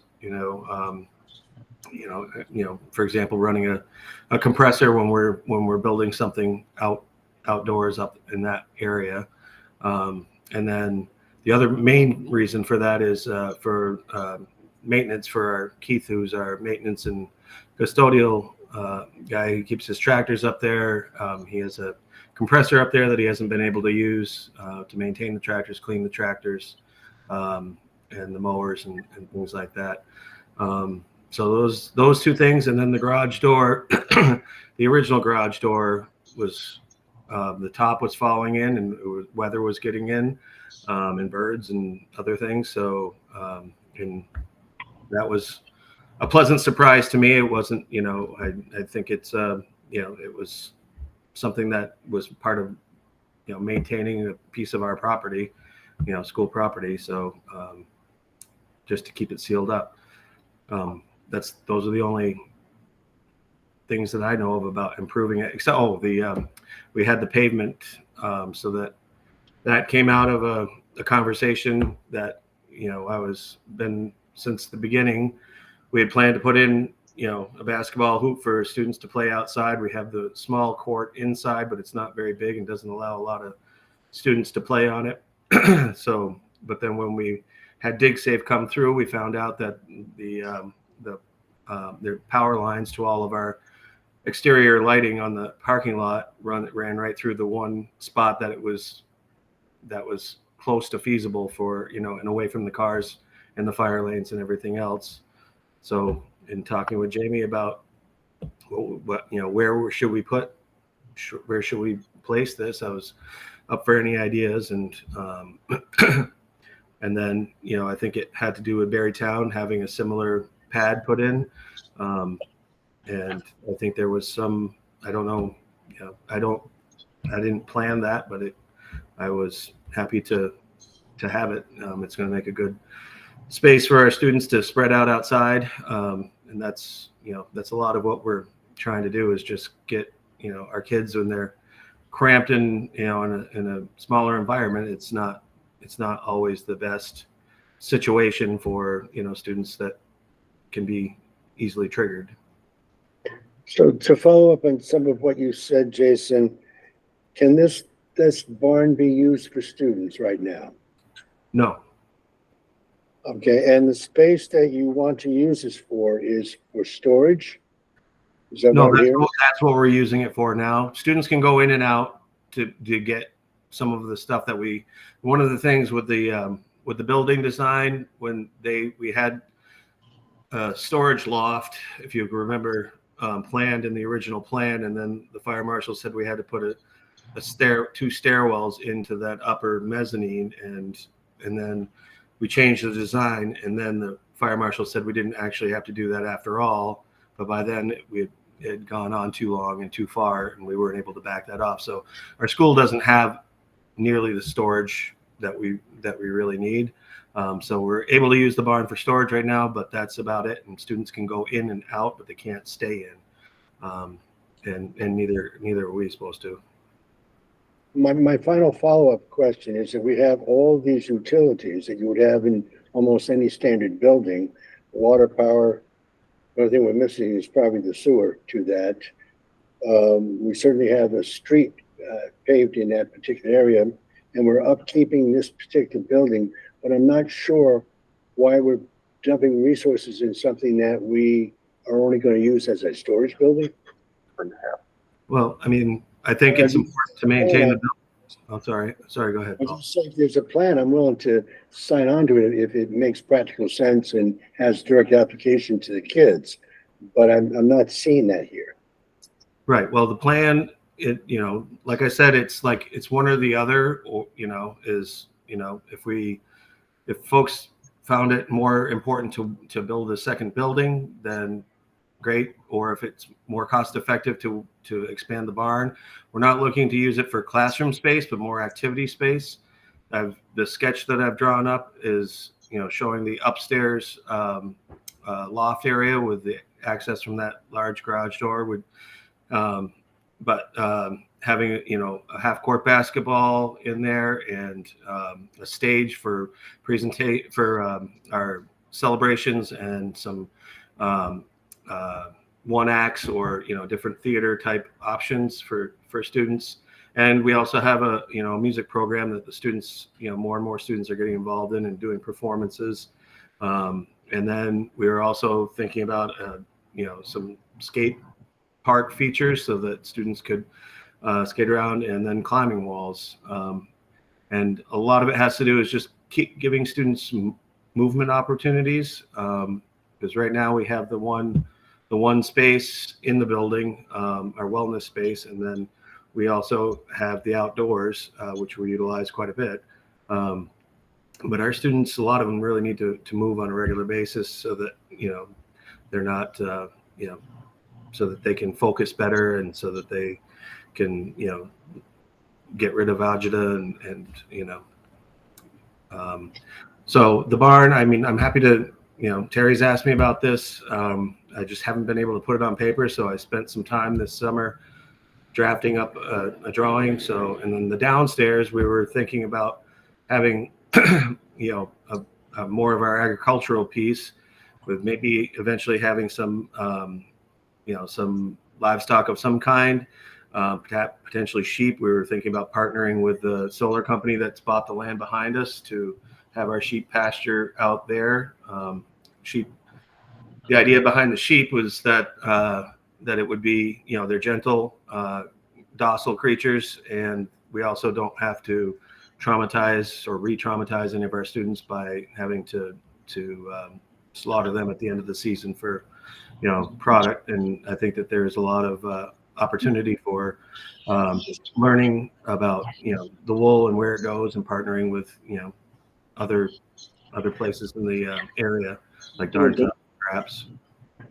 So if I can interject just one last final comment, when I asked if the students would be able to use the space, I was told no, and Chris, you were shaking your head no. But on the other hand, we're talking about climbing, agriculture, basketball, things of that nature.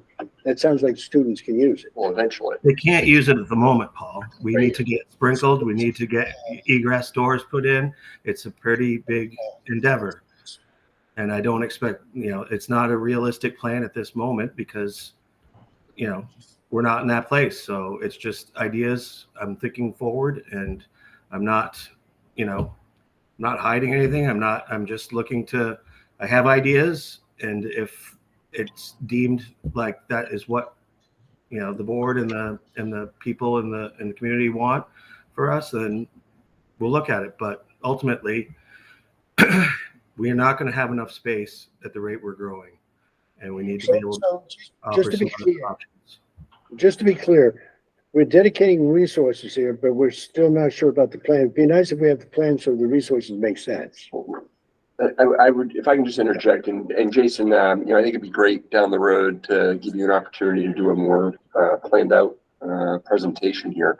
The idea is we need to use the building for storage. We need to have power up there. The idea was to at least get this ball rolling. We are at least using it. We couldn't use it at all without any utilities up there, really, other than just to dump stuff. So now this is just getting the ball rolling. In our view, we needed to have the power up there for just its current use.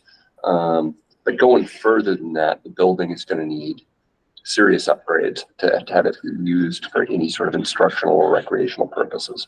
I have no complaints about trying to do improvements on something that the school owns. It would be nice to know what that plan is so that we can understand. So as we move down the road, we see things appearing in the warrants, but they were not part of the line items and they just appeared.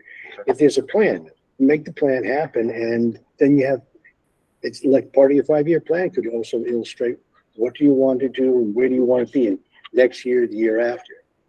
Otherwise, we're looking at, $50,000-$60,000 going out and we're asking the questions, which are legitimate questions. Why and for what purpose? But that's the thing that's in need of an answer. It's a question mark in need of an answer. It's not a question about whether or not we're maintaining something or upgrading something for a good use. You got to have that objective out there so we can identify it. That's all I'm saying. That's all I have. Thank you. Nancy. Yes, to what Paul was saying, do you have a capital plan for the C building? No. Okay.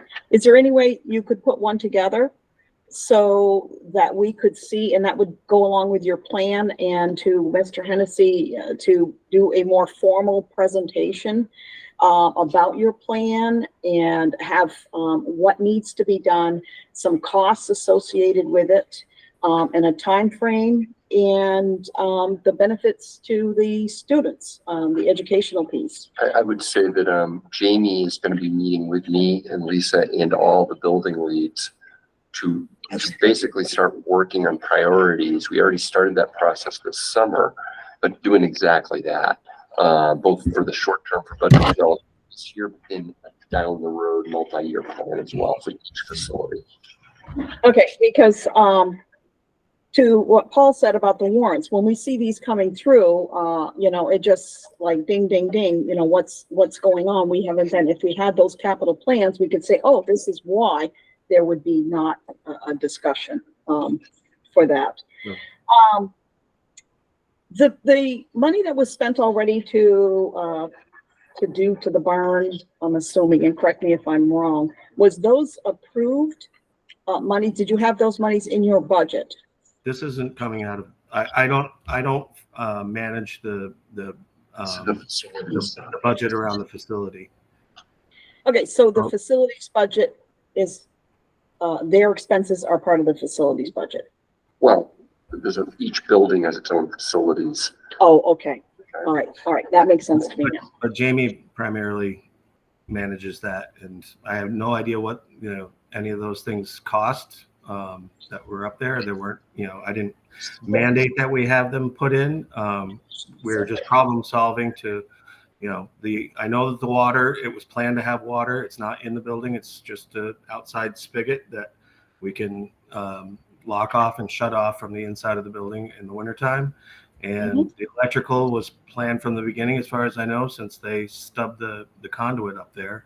And, the only overage, the only unexpected thing I think was the pavement pads, and that was to solve a problem. And I thought that was around $8,000, but I don't know specifically. I'm not sure what the 50 to 60,000 is that Mr. Malone is referring to, but it's very possible that it's not part of what I've been, I work with Jamie on these things, but I don't necessarily, I'm not aware of the money transaction. Okay. All right, so you don't follow the money. Mr. Hennessy, I just wanted to reiterate with you that this C building, any improvement is going to be part of that 5-year capital plan. Yeah, each building is, that is what we're working on. We started on it this summer. We're going to continue doing it with our building leads, Lisa and Jamie, throughout the fall. All right, and then Mr. Durner is going to have a more formal presentation of a plan. That wasn't the plan, but it can be. Okay, all right. Food service. Now, you guys are not with Lexington, but you're on your own. Is there a reason for that? There's a couple of reasons. The primary reason is that Lexington couldn't afford to serve us. The original plan was they would provide a person to provide the food up there, and it was not viable after a certain point in time for them, because they were short-staffed everywhere else, and the amount of revenue they could generate from our small population was not enough to maintain. So we looked into other avenues to try to figure out how to make it work. Okay, all right. And then you told Mr. Malone that you had about 60 students. Is that correct? 63. In your report, you've got listed 31. The summer program. Oh, that's the summer program. It's actually those students that you're looking at, I believe, are from the higher ability, from our student support, our youth employment specialist, and the ones that we engaged with that program. Okay. It's been very And successful. What's that? I'm sorry. It's been very successful getting That's great. students engaged into work-based opportunities. Absolutely, I agree with that. And one last question: what big changes have you made for the C building this year? Well, middle school is a pretty big change, so we're looking forward to that and getting that off the ground. The farm to school program that I mentioned in the report is very exciting, both for building a students understanding. A lot of our students really don't have very good understanding of what good nutrition is. A lot of students eat a lot of frozen foods or gas station foods and things like that, and so that's very exciting in building our agricultural piece for students. And then the other new thing is we're partnering also with Luke at Spalding to have our staff trained in the 6 seconds piece. I think it's going to go very well with our model of collaborative and proactive solutions, and it will also help us to have a common language to be able to talk about emotions and talk about how they affect our bodies and things like that with our students, so that we can make it very sort of have open conversations about it and help them to figure out strategies to work through those emotions. Excellent. Thank you so much. Thank you, Nancy. I'm good. Thanks. Jason, thank you very much. Thank you. Thank you. Thank you. All right, we're on to 7.2, superintendent report. I just have a few things to add to this. A lot of these have been addressed in the building reports, I think. A couple things I just want to add, if it's okay. I just really want to talk about the first 2 days of new teacher orientation and give a real big shout out to Director of Curriculum Instruction and Assessment, Karen Fredericks, and all our principals. I was able to participate in a good chunk of this. I think the best way to put it is the 45 or so new teachers who were able to participate.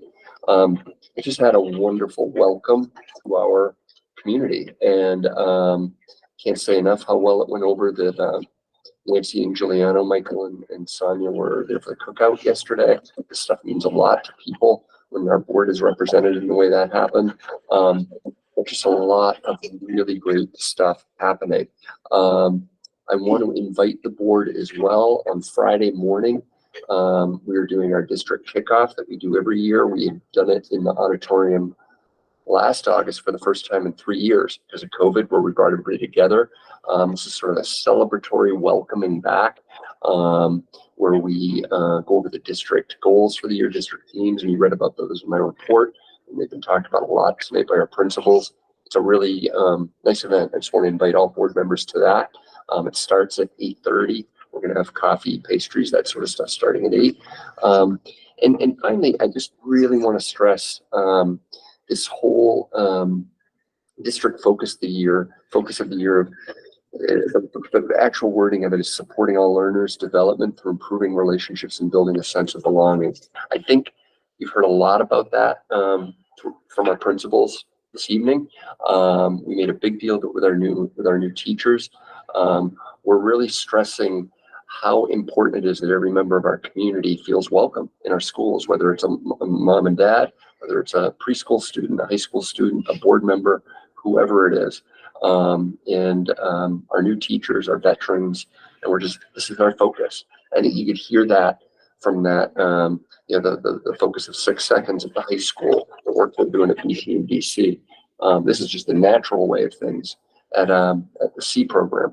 So it's something we're really excited about. We feel like we're coming out of the pandemic era with a clear focus of how to take care of our community. And we think the academic results are going to come right along with that. If kids feel good about coming to school, coming to class, they do better. Teachers feel better. So I just want to stress this is a very exciting time for us. Yeah, thank you, Chris. Yep. All right, current business. Boy, I didn't know if anybody had questions. Oh, sorry. Sorry. Somebody had posted somewhere, sometime in the recent time frame. Are we, that the parents are not allowed in the schools? Is that not true? Well, parents, no, we've been bringing parents in all last year. I mean, people have to, they have to have appointments. What do you mean by? Well, I don't know what they meant by that. They just said, that the comment that I saw, and I don't remember when, where, or whatever, but it was recently, that parents are not allowed in the school currently. No, parents can, I mean, you call, you set up appointments. I mean, I don't know what they mean. We gotta be careful what we. I wonder if they mean like.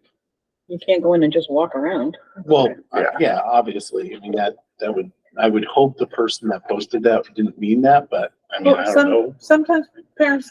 That do is wish valid. They could do That that. is very Yeah, valid. we have had that at my school Yeah. and have had to say, like, the option is to come in the front door, drop off whatever item in the front office, or make an appointment with a teacher. But some parents do feel like they should be able to kind of explore and go upstairs and meet their kid or get something out of their backpack. I'm assuming it was. I'm assuming it was based more like going in and sitting with their kid in the classroom, and I didn't know if. Yeah, I mean, that's a very situational thing. I mean, it's not typical that happens in any school. Well, it wasn't when I was growing up. So I mean, if Mrs. Mulvaney was here, she would tell you. But so that's not allowed. No. Is that okay? I mean, unless there's some sort of preset reason, but it's pretty rare that happens. But it's not allowed. That's all. Okay, that's fine. I was just curious. The question came up and I was surprised to hear that. So I figured I'd ask. Okay, so we started with Michael and we'll move on to Paul. No further questions. I've gotten most of the stuff from the superintendent's report into the buildings report, so no sense rehashing it. I think. Yes, I have a question. So I was looking at your staff changes. And I see that you've done very well in getting a lot of people replaced. But you've got 8, on this list here, it shows 8 vacancies. Okay. So Emily Wheeler told me to check the school spring, which I did, and it shows 26. So I'm thinking there's a disconnect. There might be some double postings, is what we're trying to do, particularly for special ed positions. We do multiple postings to cast a wide net. This is a tactic that districts are doing because sometimes we might, I remember explaining this last year, like we're just gonna get more likely, larger diverse group applying for positions. Okay. If we post them differently, sometimes they're double posted. We just haven't removed them from school spring yet. All right, that's what I figured. Yeah, There that was might be the just a case. timing difference. Yeah. Now the paras, you stated you needed 20 today. 20 total in our district. Okay. 20, that's 20 all inclusive? Yep. I think I said It's earlier. not, I think I got this right. 10 at Berry City, 9 at Berrytown, 1 at Spalding. Right now, those are the open positions. those are open. Those are open, unfilled paraeducator Okay. positions. So that's the piece I was missing. But the thing is, they're not in here. These are only professional licensed These are positions. professional. Okay. All right. I'm just trying to get this straight in my mind. So you know the total number of paras you have right now? No, I do not. You don't. Okay. I'm assuming because Stacy was great at providing that Yeah, I mean, that's an information. easy number to Okay. get. It's an All easy right. number to get. All right. So right now you have, because finance meeting, you said 19, but now today it was 20. So Right. did you have Yeah, somebody? These are fluid numbers. Fluid. Okay. We get resignations. We have. Yes. Okay. Huh? No, it's just tiny because we had a census on that. Okay. Pick it up. Yeah, because Stacy provided, how many was at each school and what was needed based on students. Yep. So I'm looking forward to that. So, and I think that's all I have. Thank you. By the way, to Nancy's point, when Tina put this together, we were looking it over. We hope this was relatively easy to read and understand. Yes. We were trying to not make it too cluttered, but we wanted to at least paint a picture of the folks who've left, who have been replaced. Some positions weren't filled from a budgetary standpoint. Some we're still trying to fill. We'd welcome feedback if this was or was not helpful. Very helpful. I am all set. Thank you. Okay. All set. I have a couple questions about this staff replacement form. So on the central office, Melissa Lindheim, it says resign under the reason, but then up above it says she transferred to speech language pathologist. Yep. So she didn't actually resign? She resigned from her position of assistant director of student services. So she was on our admin team at PT. Right. She resigned from that position and took on an open SL speech language pathologist position in pre-K. We then replaced her with Adam Rosen. Right, but it's not, she's not technically, these other ones say transfer and her says resign, which makes me think like Yep. she's not. Yep, she resigned from the position and then later, but it wasn't a straight up transfer. Oh, I see. Does that Okay. make sense? Plus Yep. it was admin to teacher, Okay. to a teaching gig. Okay. So, And then my second question is on the second page, it says under Nick Ross or Ross Nick. And then it says transfer school counselor, and then it says vacant, and then it says Smith, Mark, resigned. What's that? Tina and I really tried to figure out how can we put this in here without confusing people. Design. So I'm going to try to explain this. Nick Ross last year was a phys ed teacher. He had transferred into a counseling role. He's replacing Peggy Plants as a tier 3 counselor. Okay. That left a PE position open. A gentleman by the name of Mark Smith applied, was hired. He was approved by the board. Late in the summer, he resigned. So now it's open again. Okay. So we wanted to show that we actually had hired somebody and then they resigned. This poor gentleman was caught in a flood situation. He couldn't make the move down here. Okay. Correct. We tried to make it work for him, but we couldn't. So now it's vacant. Okay. That I makes, get why that is confusing. it was super confusing, but that's helpful. Thank you. Ben? I'm all good. Michael, then Paul. Yeah, I'm gonna circle back to that about your parent, because I'm confused by this now. Because it was okay, at least when I remember as a kid, parents would be able to come in, help teachers out, and I mean, you've got, how many children you have in the school system? I have one. You have one, so, and you have two? Yes. So if you got a day off from work and you wanted to help out, you can't come in? Sure, you can. You can come in with an appointment, like if you're making an appointment to come and meet, we can also have people volunteer and go through the process. Okay. Remember, I just clarify that. the whole, this is in this age of security, Yeah. we can't just have the doors open to people. There's gotta be a process. Got that. And The way that you stated it, though, it didn't come out the way that you're Okay. stating it now. So All right. keep going, and I Yeah. apologize. So if parents say want to volunteer, right, they have to go through our human resources volunteer page. There's a whole process they've got to go through to include criminal background checks, all that stuff. So that's a more formal process. But like if Emily wanted to come into the school, she can make an appointment with the administration, set something up. That can be done, but it can't. It's just not it can't just show up. Okay, that's the. Sorry if I thing. wasn't clear. When you said it, I was like, what do you mean? Yeah. No, sorry if I was not clear about that. So you don't want somebody, that has bad history coming in and helping out with children. I get that. Yeah. Okay. That's Well, it's so, also just to help the adults in the building prepare and know why is this person here. Right. They sign in, they get their badge Right. and all that stuff. but there's no, if you're a parent, you can't come in. And that's next time I see that comment, I'll make the comment. And you just have to go through the process. It's not hard, unfortunately.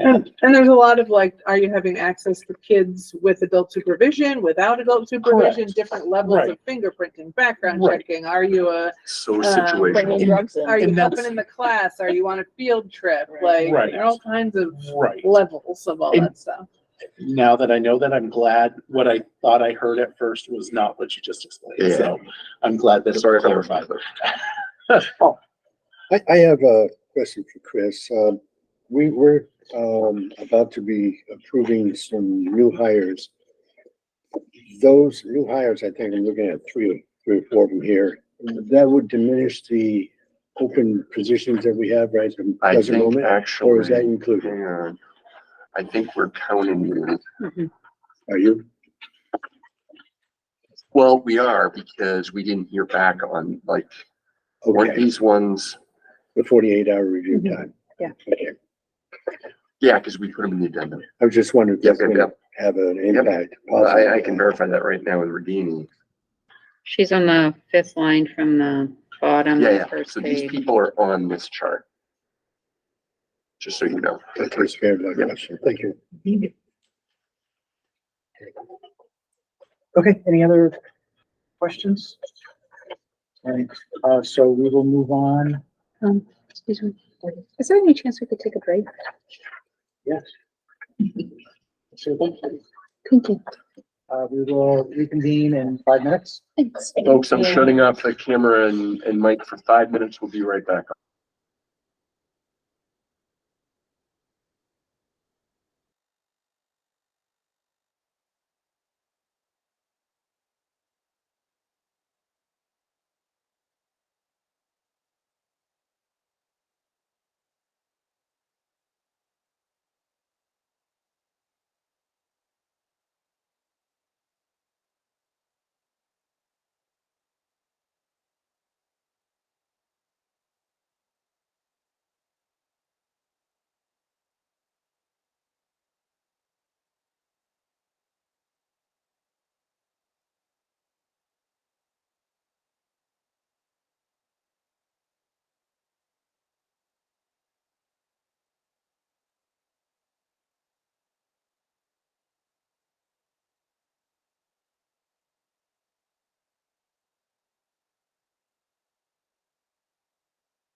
Current business, 8.1, new hires. I would look for a motion to approve our 3 new hires. I would make that motion to approve all 3. Second. Motion by Paul, second by Michael. Any discussion? Can I make a comment? Sure. One of the candidates. I just want to, we're very excited about George and Rikini joining our team at C and Spalding. I want to give a special shout out to Allison Holt. Allison is a longtime paraeducator at Barry City and is going to be our new life skills special educator at Barry City. This person has already built really strong relationships with that community, with those families, and we've had a number of paraeducators over the years who've decided they want to stay in education, become teachers, in some cases administrators. Karen Fredericks is an example of that. She started off as a paraeducator in our district, and knowing Allison as I do, we're just all really, really happy for her. So congratulations to Allison for taking on this challenge. Okay, thank you. All in favor? Right. Aye. Opposed?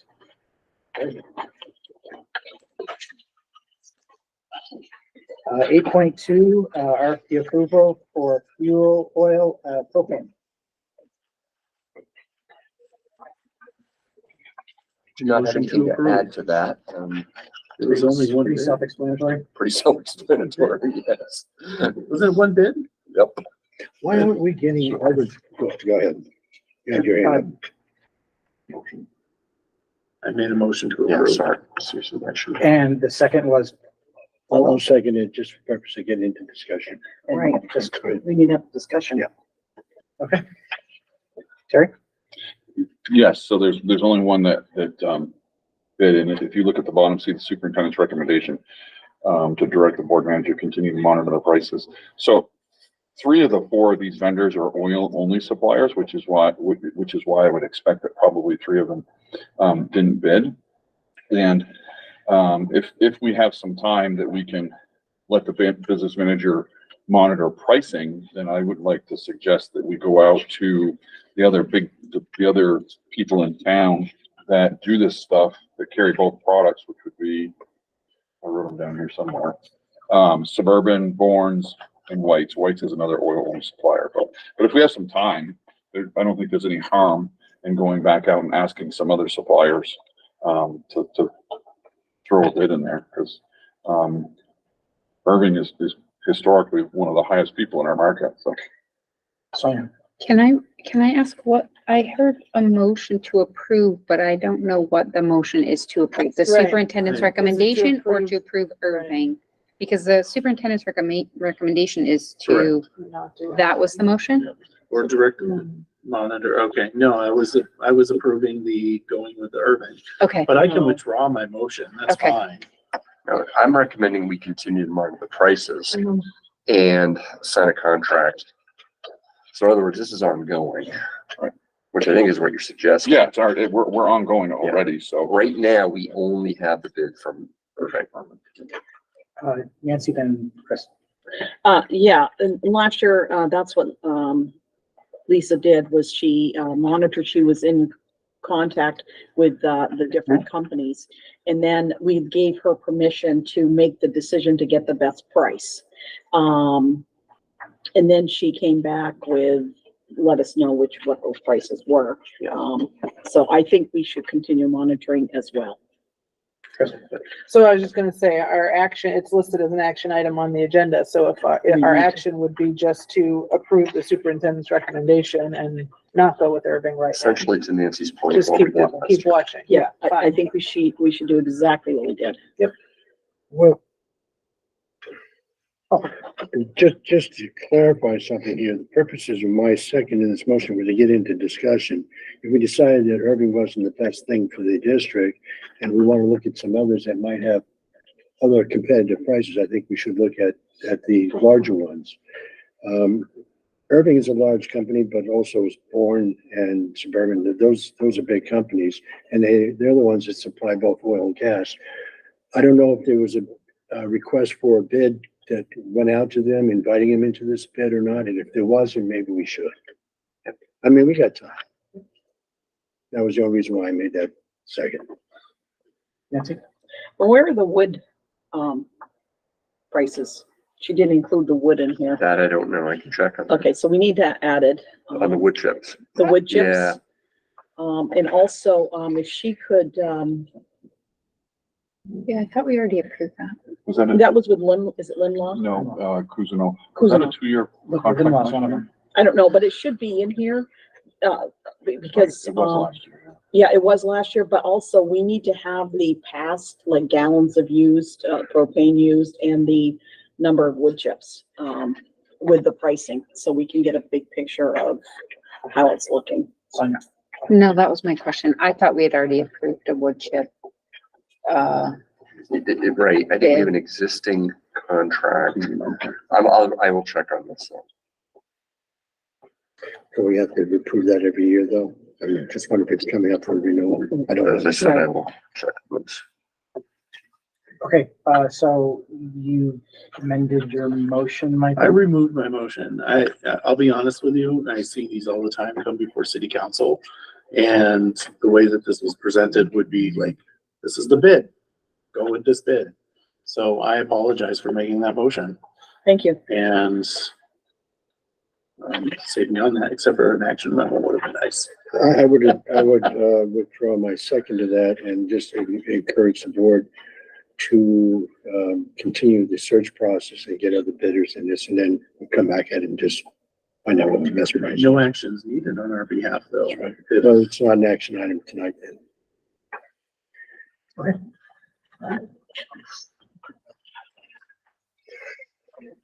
This is 8.3. This would be the contracts for negotiations and the special meeting options. Do you want me to talk about it? Yeah.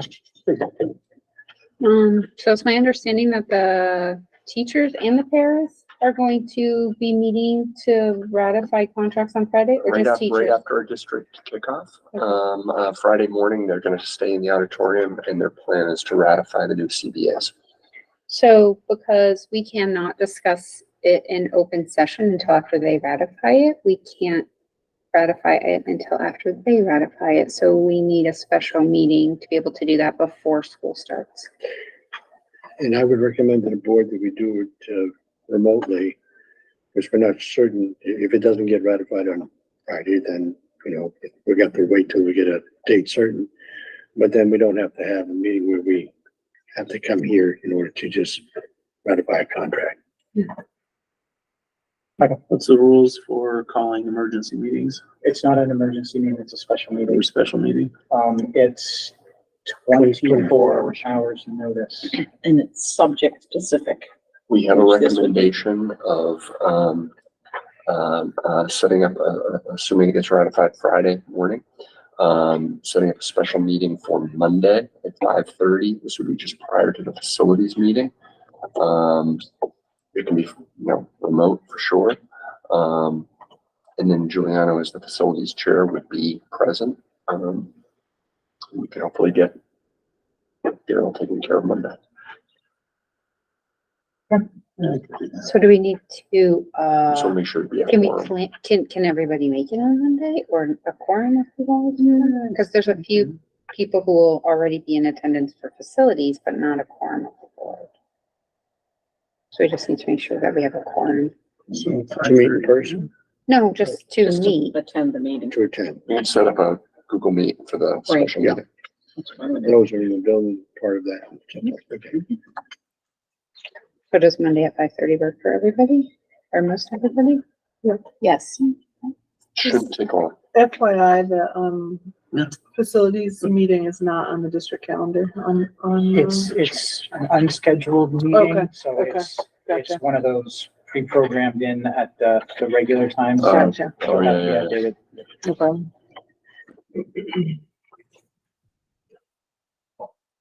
So, Okay. so we have enough people? Yeah, I could do it remotely. Thank you. All right, 8.4, this is the appeal, the chair's, decisions. Yeah. Terry? Well, it's just simply, I had sent an email asking you, could you elaborate on what that process is based on? What is the process, right? So other than just, hey, you can appeal it, okay. Is that a policy? Is it a statute? Is it a what? How do you do it?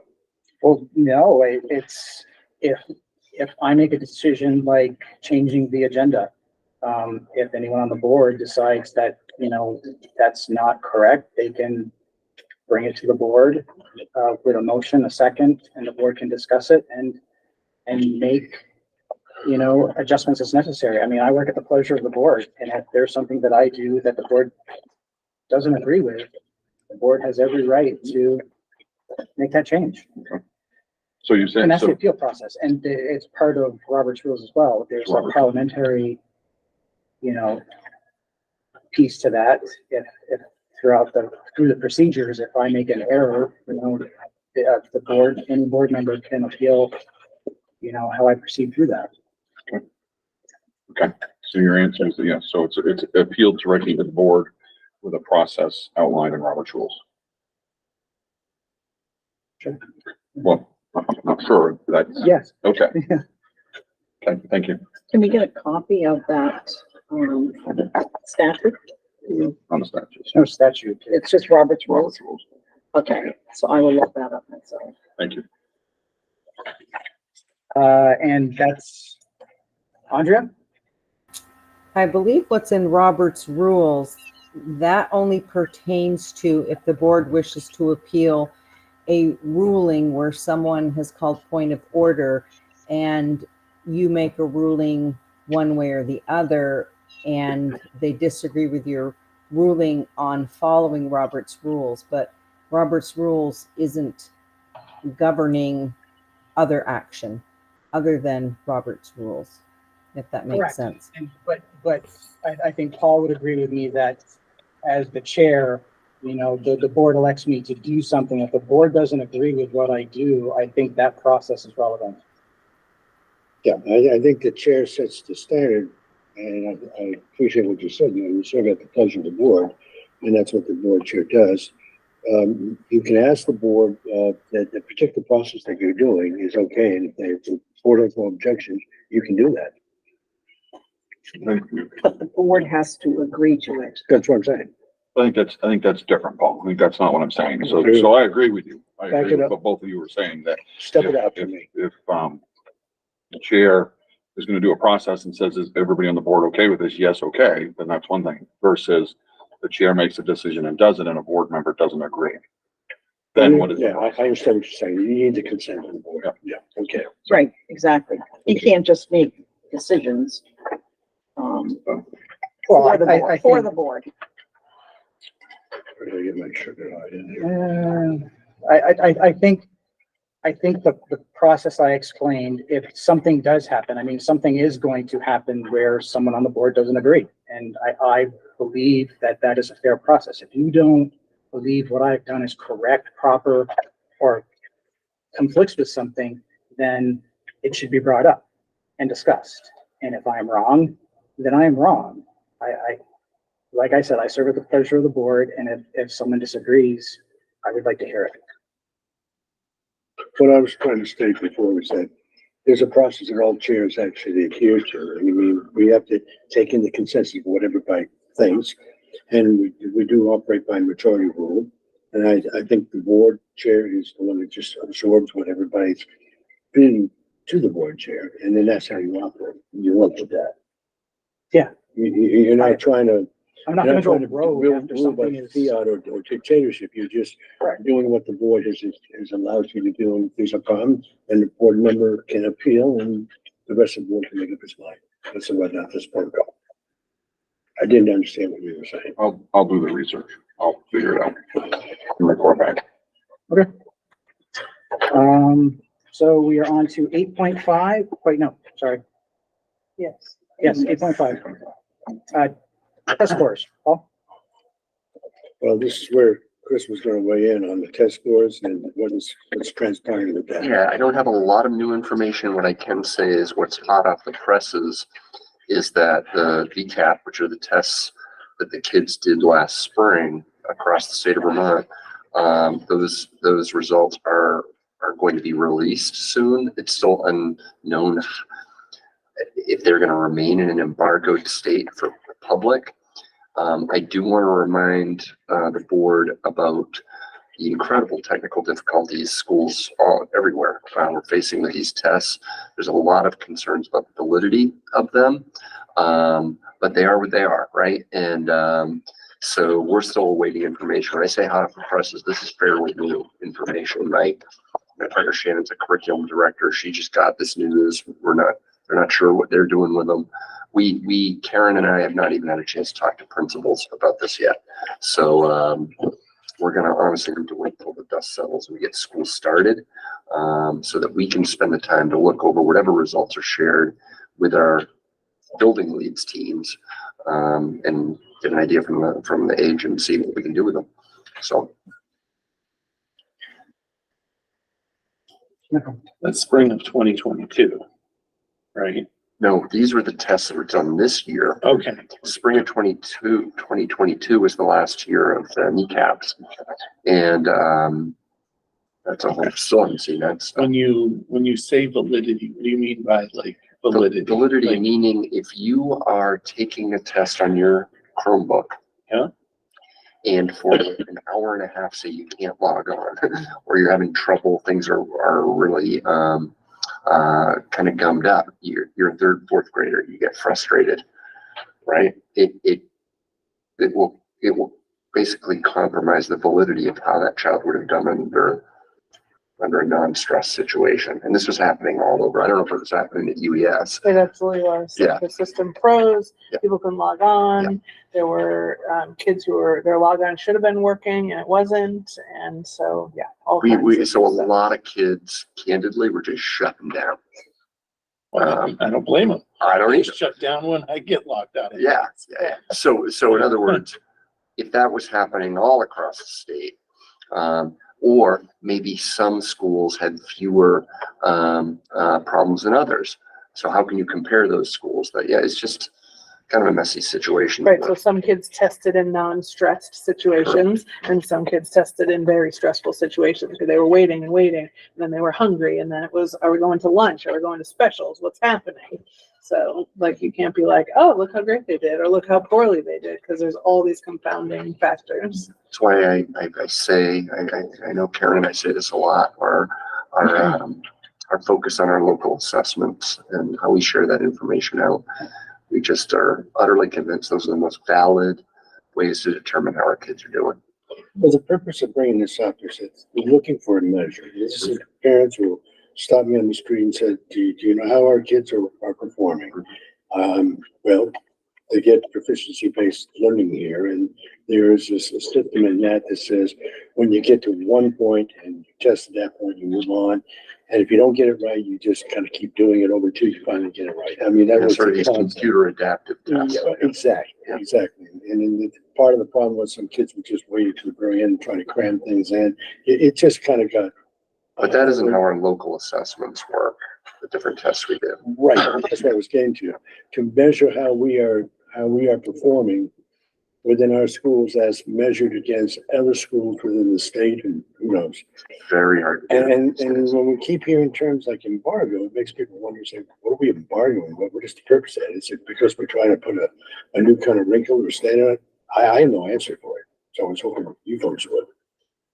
I think it just comes back to what Chris and I were just talking about. I think the state, understandably, is reluctant to put a lot of stock in the results of these when all these questions came up. I get it. I do. Ben? I mean, just to piggyback on that, testing is really hard because even if the state or nationally, they're putting out tests, they don't necessarily measure what they intend to measure until they put it out a bunch of times. So like really what we were talking about, Chris was talking about, is that, that test where kids are getting frustrated, really that was the test that they're measuring how frustrated kids could get and what they would do rather than actual topics. And this is, I've done a lot of study in this through my master's program of writing good tests and tests that actually accurately assess what you want. Because the problem with the SBAC was that it was more about students' computer skills than their actual skills in a content subject. Because if they couldn't navigate the computer screen, they couldn't do the content subject. And thank you. I said kneecap. I meant to say SBAC. Kneecap goes back even further. But yeah, he's absolutely right.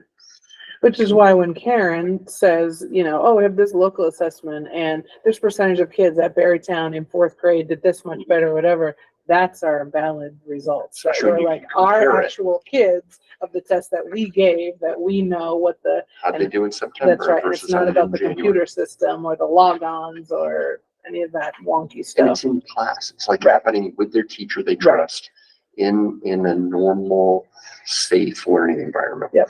So it's just different. Sure.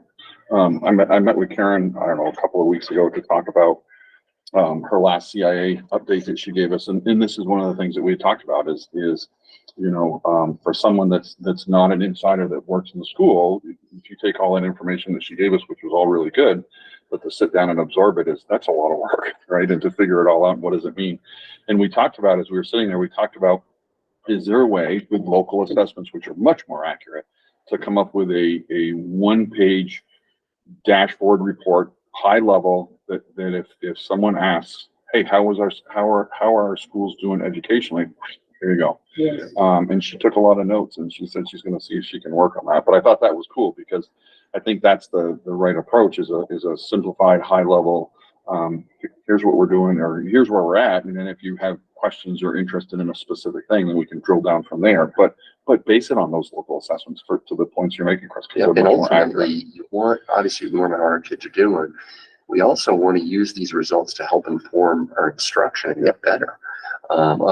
Okay. I can see. Well, I remember when I was a teacher, I'd use my tests and my assessments I did to see if I got half my class bombing it. That's you got to be reflective as a teacher on that. So there's a lot of, and I worry about some of these more standardized tests. That's not helpful to improve your practice as a teacher necessarily. So it's another piece to it. And I think also, even in a good year when test results are not embargoed, it's still several months that you wait for those standardized results to come out. The local assessments, either the teacher is doing them or the interventionist is doing them, and after a 4 or 5 week cycle of intervention, you know exactly how the kid is doing and what you need to do next. So it's not like, oh, so you took this test, now you wait 6 months for us to say how it's going. Well, in that 6 months, the teacher still has to be teaching, and so to be able to adjust on the fly based on like, oh my gosh, so 50% of my class didn't get this one skill. I got to go back and teach that right now before we go on to the next thing. So it's very like live action and responsive to exactly what the kids need, like right then. Anything else? Okay. I hope that was helpful. I know Karen and I, again, this is brand new info. We won't be able to meet. The only reason why I brought it up, we lost a lot of ground during COVID. I mean, now COVID's over, kids are back in school. There seems to be a push by a lot of parents that said they really want their kids to kind of caught up somehow. And how are they performing? How are they doing?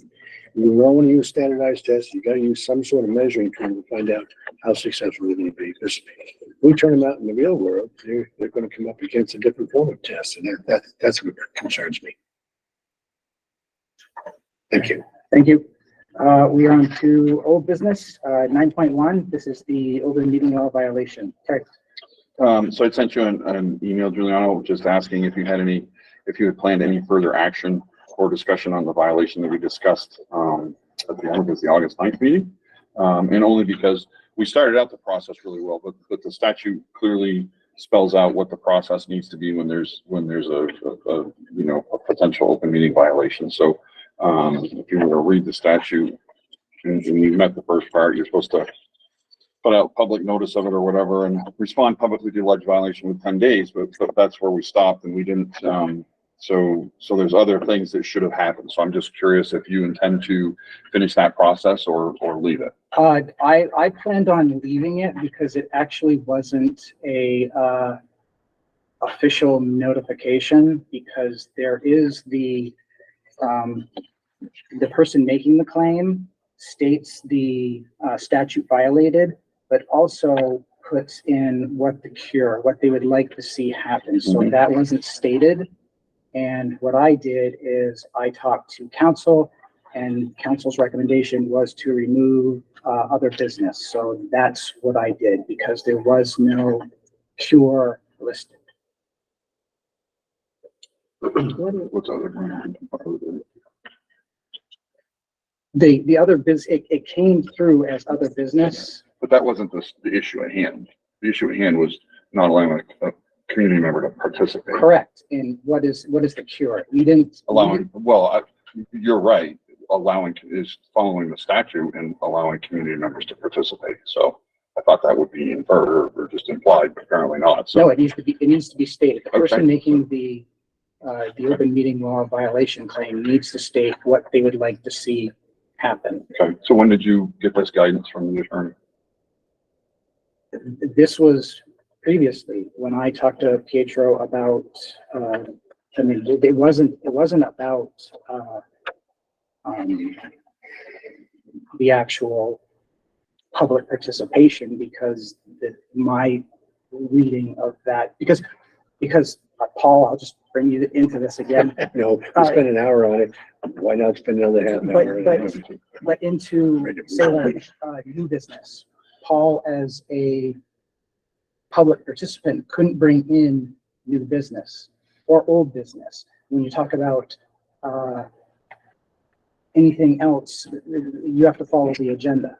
So other business is the same thing as new business or old business. Someone who publicly participates can't interject anything. If something is, you could have brought up the buildings and what happened with the facilities, and Paul could have participated in that discussion. But again, Joanna, and I think you're missing it. You don't know what he was going to say. I do now. You do now, but this is after the fact, so that doesn't count, right? A community member has a right to participate on every agenda item. That's not an agenda item. Of course it is. It's on the agenda. It's not an actual item. It's a category for. Just like new business is a category. Yes, Old business is a but Paul can't bring in, if any member of the public can't have an agenda item that they want to talk about as new business. But he could have asked a question on something that was on the agenda. Then he could have at the time. But you didn't allow it. That's the point. You didn't allow it. Okay.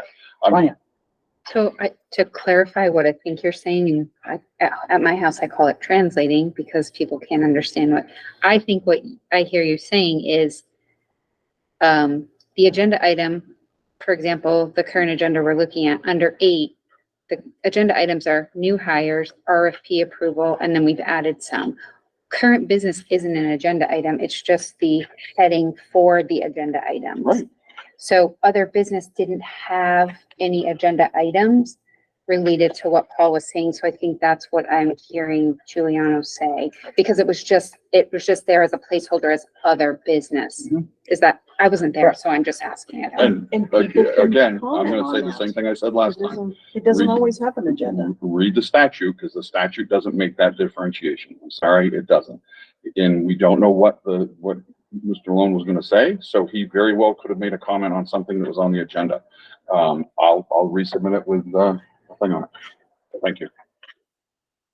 Can Mr. Malone weigh in on what Mr. Malone said or didn't say? Absolutely. Just as a side. What you weren't allowed to say? Well, first of all, when you talk about other business, old business, new business, it can be related to the subject at hand, which in this case was really the facilities committee. It was the right place to ask questions related to facilities.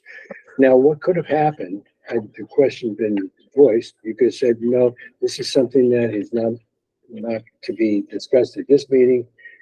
And I would have taken the same steps and say, I will bring it up before the full board and make sure that it gets in there. And I would have been perfectly happy with that. And we would have wasted an hour and a half on this. We would have been done with it. But Terry is right about one thing. You didn't know what I was even going to ask. It could have been related to something that was on the agenda or for the topic at hand. I needed to get that out, that's all. At that And then you can make that ruling afterwards and say, okay. At that now this- time, he would bring it up. You missed the opportunity at that time, just like, Bring up what? just like public comment. Once public comment goes by, the public has missed the opportunity to comment on something that's not on the agenda. But you don't know if I was gonna ask a line that was already on the agenda. You don't know if I was in the subject area of that agenda, because I wasn't allowed to ask the thing. You could have ruled me out of order, and I've been perfectly fine with it. I would have taken to another step. That's what I'm saying. We shouldn't have to deal with this. I'm So, done. but I think that we're only supposed to talk about agenda items when we're on that agenda item. And what was the agenda item? There wasn't one that I I mean, think what is. was, it was under what part that I was If you, asking the if you're, question? Were you there? Giuliano has explained that there was nothing there. And you're suggesting that maybe you were gonna comment on something that was on the agenda, but you should have commented on it when the agenda item happened, is what I'm hearing. And we now know that it wasn't on the agenda. Oh my There was gosh. other You're, business. read the What it statute. said. Both of you need to read the statute. I'll just You're resubmit not- my Well, violation. we can read the Andrea. statute. Yeah, you do, you need to read it and get legal thoughts on it. I don't think so. I think so. So it's kind of a moot point because my understanding is most chairs going to do away with other business. But this new categorizing things, that's just been a change in agenda format. It used to be 4 nothing was approving the minutes. And then at some point someone said, oh, let's call it, consent agenda and mark it 4.1. But so they haven't always been a topic, but other business has always been by the attorney who runs the annual meeting. He always announces it. Is there any other business to come properly before the assembly? So anyone, including, because that's a meeting for the public, anybody can bring up business that is proper to come before whatever assembly is meeting. So it's been kind of a generic topic, and it isn't that, hey, there's nothing underneath it. There never has been anything underneath it. It's kind of a catch-all for, is there any other business to properly come before this board? Fine. I don't agree with that. And I think we're gonna have to agree to disagree, because I think we're splitting hairs, and I think Andrew's right. It's a moot point at this point, because we're not gonna have other business on the agendas anymore. Because I think, Has that been decided by the board not to have that? well, I think each chair of each committee can decide their agenda. So do you know if he's decided that? Do you see other business? I see roundtable, and that's my next question. What's the difference? It's not discussion. Roundtable is not discussion? No. It isn't? What is roundtable? People bring up topics that they, throughout whatever, it's not a discussion item. Like little. Okay, so somebody asking a question or making a comment about discussion is not the same thing? It's like, I'd like to congratulate the baseball team for winning the state championship. It's things like that. It's not like. I will say, to Nancy's point, it has been used by some members of the board to bring up other business and ask questions. It has. Mhm. But I agree with you. That's my understanding of what roundtable should be. That's what it's going to be.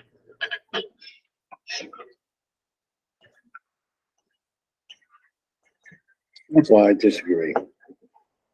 Yeah, I think the statute was, the statute reads as it is, but anyways. All right, so that was my question about roundtable versus discussion. I'm good with it either way. Let's just not make it complicated and allow people to speak when they have an opportunity. Mr. Hennessy, I have a question for you on district calendars. They seem to be a little bit. We haven't moved. Oh, we haven't? Oh, sorry. Where are we? I'm confused They're talking what's about, going on. committee reports? No, old business. I'm under old business. Well, the only old business item we had was the open meeting law. That was the only 9.1 we had. We didn't have any other old business. Okay. Okay, is everyone all set? Wait a minute, I have a question on old business. We have to add something at the beginning to discuss old business? Mhm. Yeah, okay, all right, just want to make sure. Okay, we are on to committee reports. Finance Committee, will meet August 21st, Facilities, Transportation Committee. We met August 21st. It's, what time is it? Almost 9 o'clock. Facilities will be meeting, July 31st, will be August 28th. Are you having committee reports or are you just running through the schedule? The The committee committee- says committee reports and I didn't know if Sonia wanted to give a report on the finance committee, for example. I'd be happy to, because there's no minutes yet, because it was just on Monday. If you would like me to give a very brief. Sure. So I'll just give a quick, we talked about the warrant signature page and we talked about warrant procedure. We discussed board stipends. If someone wanted to be able to donate their stipend or before they were actually paid, not take their stipend.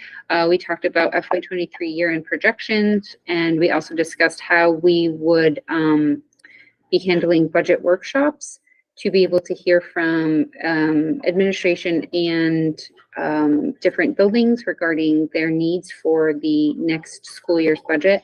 And then we had an update on the ESSER funds and grant funds.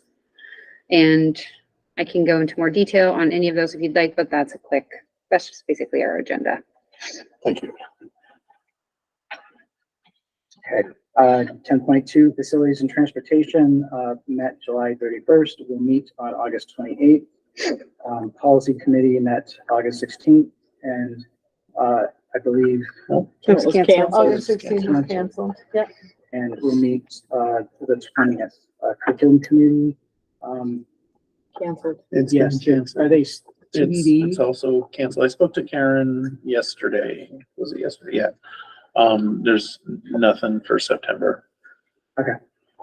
So September's canceled too? Correct. So did you put that out to the committee? You need to put that out to the committee to poll if there's any agenda items that they would like discussed before you cancel a meeting. Okay. I think we could also go back to the previous minutes because we were worried that there wasn't gonna be anything Right. because school was just gonna be starting, so I'm not 100% sure, well, but I we thought- may have already discussed it at the last meeting to say, if there are no agenda items, do we already agree to cancel? I Correct. don't know if I'm I think remembering you're that right, correctly. because that's right, because we're waiting for. The process was established. You're probably right. We talked, but the committee did the talk process, about it. the process was agreed to. That. That's it fine. would- Okay, thank I'm you. not gonna argue it now. Thank you. 10.5 negotiations, we are pretty much. We all had, set. we had negotiations, we've concluded where we are, I believe both parties would like to be. We're waiting for ratifications and, the board will be updated soon as one particular part of the negotiation team moves on their ratification process, and we shall have that same opportunity. Okay, 10.6, CVCCSD met on the 14th and will meet again September 11th. Roundtable, Chris, I will start with you. I do not have anything for roundtable tonight. Terry. A couple things. The first one is I would like to implore the chair to start answering emails. I did. Nope, this is just roundtable, so we don't need any discussion. Is when we send the emails and go a week or over without a response, it's specifically, it diminishes the ability of the board and a board member to meet their obligations and responsibilities. So, part of being the chair is communicating with the whole entire board. So I would just encourage you to start answering emails, please. And the only other one is I just wanted to make a quick update because I was a community member at the finance committee meeting. And I had queried Chris on some leftover monies from unfilled positions. And Chris felt that it was an interpretation issue. We just wanted to state that I have gone back and watched videos and reviewed minutes and reviewed your communications and correspondence, Chris. And I think what was communicated was very clear that those dollars had to be left in the budget and unspent for the open positions. I think that was very clear. So, anyway, so, I think my interpretation was fine. Thank you. Emily, I have nothing. Sonia. I have two things. One, I would like to, I guess it feels like the eve of school, wish all the staff and administrators and students and families I guess, merry school year. Some people are already back, like poor Chris. Well, teachers are back. but Teachers are back. Kids aren't back yet for a week. So I guess enjoy that last breath of summer. In the same vein that Terry was talking about, I would implore board members who have already had questions answered in emails to not bring them up during board meetings because we already know the answers to them. So that would be my ask. Thank you. Ben. I'm all good. Michael. Had a lot of fun yesterday, eating hot dogs and cake. It was very scrumdiddlyumptious. It was good cake. And I channeled my inner Downton Abbey as I went out and asked people if they wanted cake. Not enough people asked for it. It was very disappointing. And I did not tell them to eat cake because I'm not mean. 2 meetings ago, I asked the superintendent if we would have a staff presence at our last board meeting. And I was told that it would be taken care of. And after the experience of the last board meeting and how we fumbled through that to get started, I would encourage that we always have somebody at this meeting so that we can direct concerns and questions, even if we don't get answers, at least get them out there to a person from the staff, and also to work this kind of technology so that we can bring the public in. We really had a hole and it was very embarrassing and it didn't go without notice. So I'm just putting that out that we shouldn't have that happen again. Yes, the board retreat meeting minutes are not out on the website for, public access, and that's dated April 12th. We still haven't received the, communication on the board member matter, from legal, and we have not received the communication from VSB on the committee. And also, if the superintendent can't make meetings, I would like to make sure that a principal is here and also a, business, staff for questions about warrants, because we had some board members that has questions and nobody was able to answer. Thank you. Okay, future agenda items. All right. So again, I really think it's important to have a standing agenda item for Articles 3 and 4.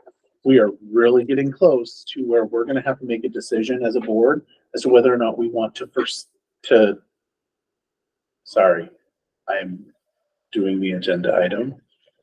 Can we have that on there as a standing agenda item? Like once a month at least? Okay, but we'll need to talk about this, I think, you and me. Okay. And I need a greater detail. It's only so that it's a. Later. Right. I will need. Okay, okay, I'm sorry. Okay.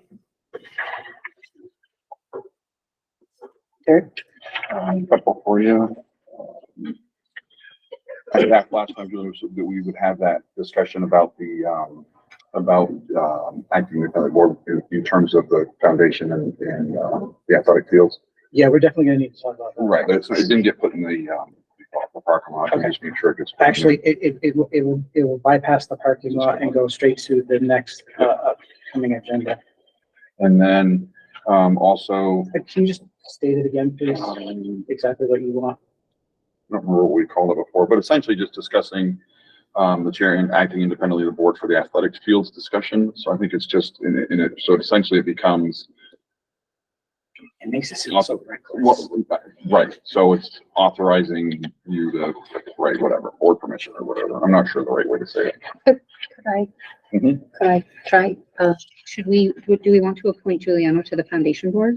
Well, right, that's, yeah, because I think Luke said today it was temporary, so yes, that's kind of the same discussion. Right, so that's what, so maybe we just put that on as appoint the chair to the foundation board and then we'll be done. Yep.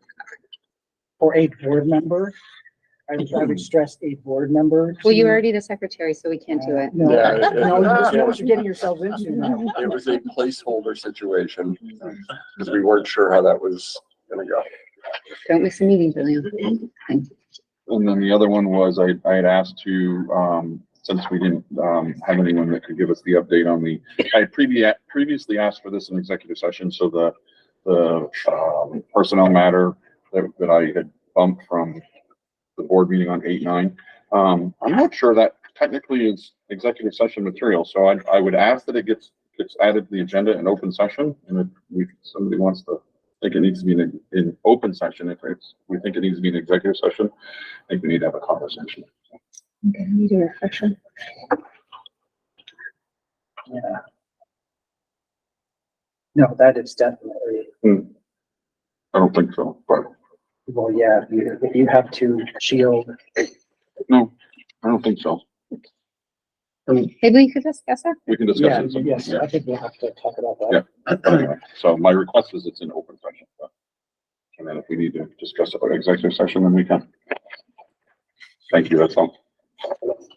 I have just one item. I'd like to have something, and maybe it doesn't even need to go on the agenda, but I'd really like to talk about the overtaxation of the board chair.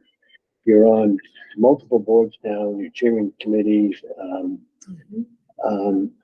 I don't blame you for asking for somebody else to go on the foundation or whatever else it is. I mean, right now, I'm just wondering how you're going to be able to do all of that effectively if you're going to be on 4 or 5 things and still be board chaired. And you want to talk about this? Well, it's an issue. I mean, it can be an issue. I mean, we seem to be getting drafted into things that probably a board chair probably shouldn't have to do. Well, I mean, that stems from day one where certain board I members understand didn't take on. I understand that. If you feel like you're fine with it, we might object. I'll withdraw my concern later. Thank you for being concerned. I would be concerned. I share that concern and I do. have from the beginning. Anything else, Paul? No, that's it. Sonia? I just heard Paul volunteer for the foundation board. No, you did not. But if you'd like to do this, You can make it into a motion. I make a motion that we appoint Paul to the foundation board. It's only quarterly. Well, you wanted to take stuff off his plate, Paul, I so. think it's a great idea to put it to the board who wants to be on it. How many people have served on that foundation board? Point of Raise your hand. order. Thank you. Sorry. Okay, anyone else? Yes. Have- Nancy? Fiscal year 23.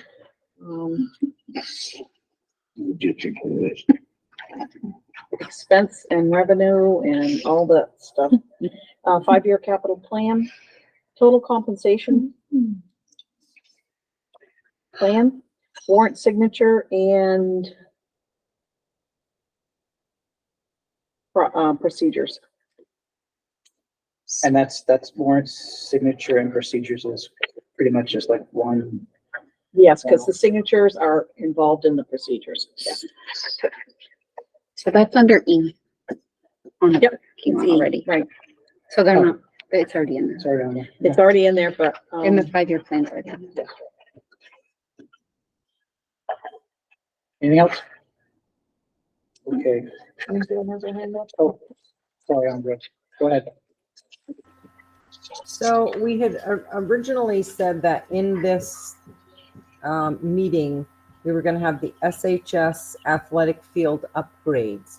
And so it's more than just someone being on the foundation. My understanding of the discussion was you wanted the Spalding athletic field upgrades on the agenda so that the board could discuss and sanction or not the moving forward with that plan. Remember, they were going to though that money is probably gone. You guys were going to discuss whether or not to sanction looking into upgrading the fields or not. and how to move forward if you did? Yeah, that's probably pushed back a ways, and I think, any discussion will happen once, facilities gets the 100% review of the, stormwater. So do you want it in the parking lot or nowhere? It will, I think it'll stay in the parking lot, but it will be probably more towards, October, November. When we actually discuss it.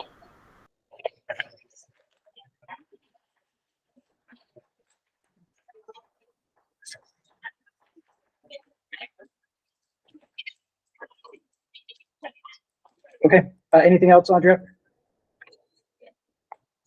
Not that I can think of. Our next meeting, September 13th, Spalding High School, and September 27th, Spalding High School, and by Google Meet.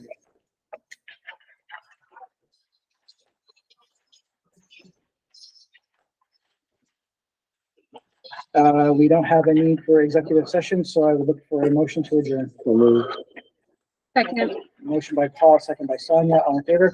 Aye. All right, you're adjourned. Thank you, everyone. Thank you.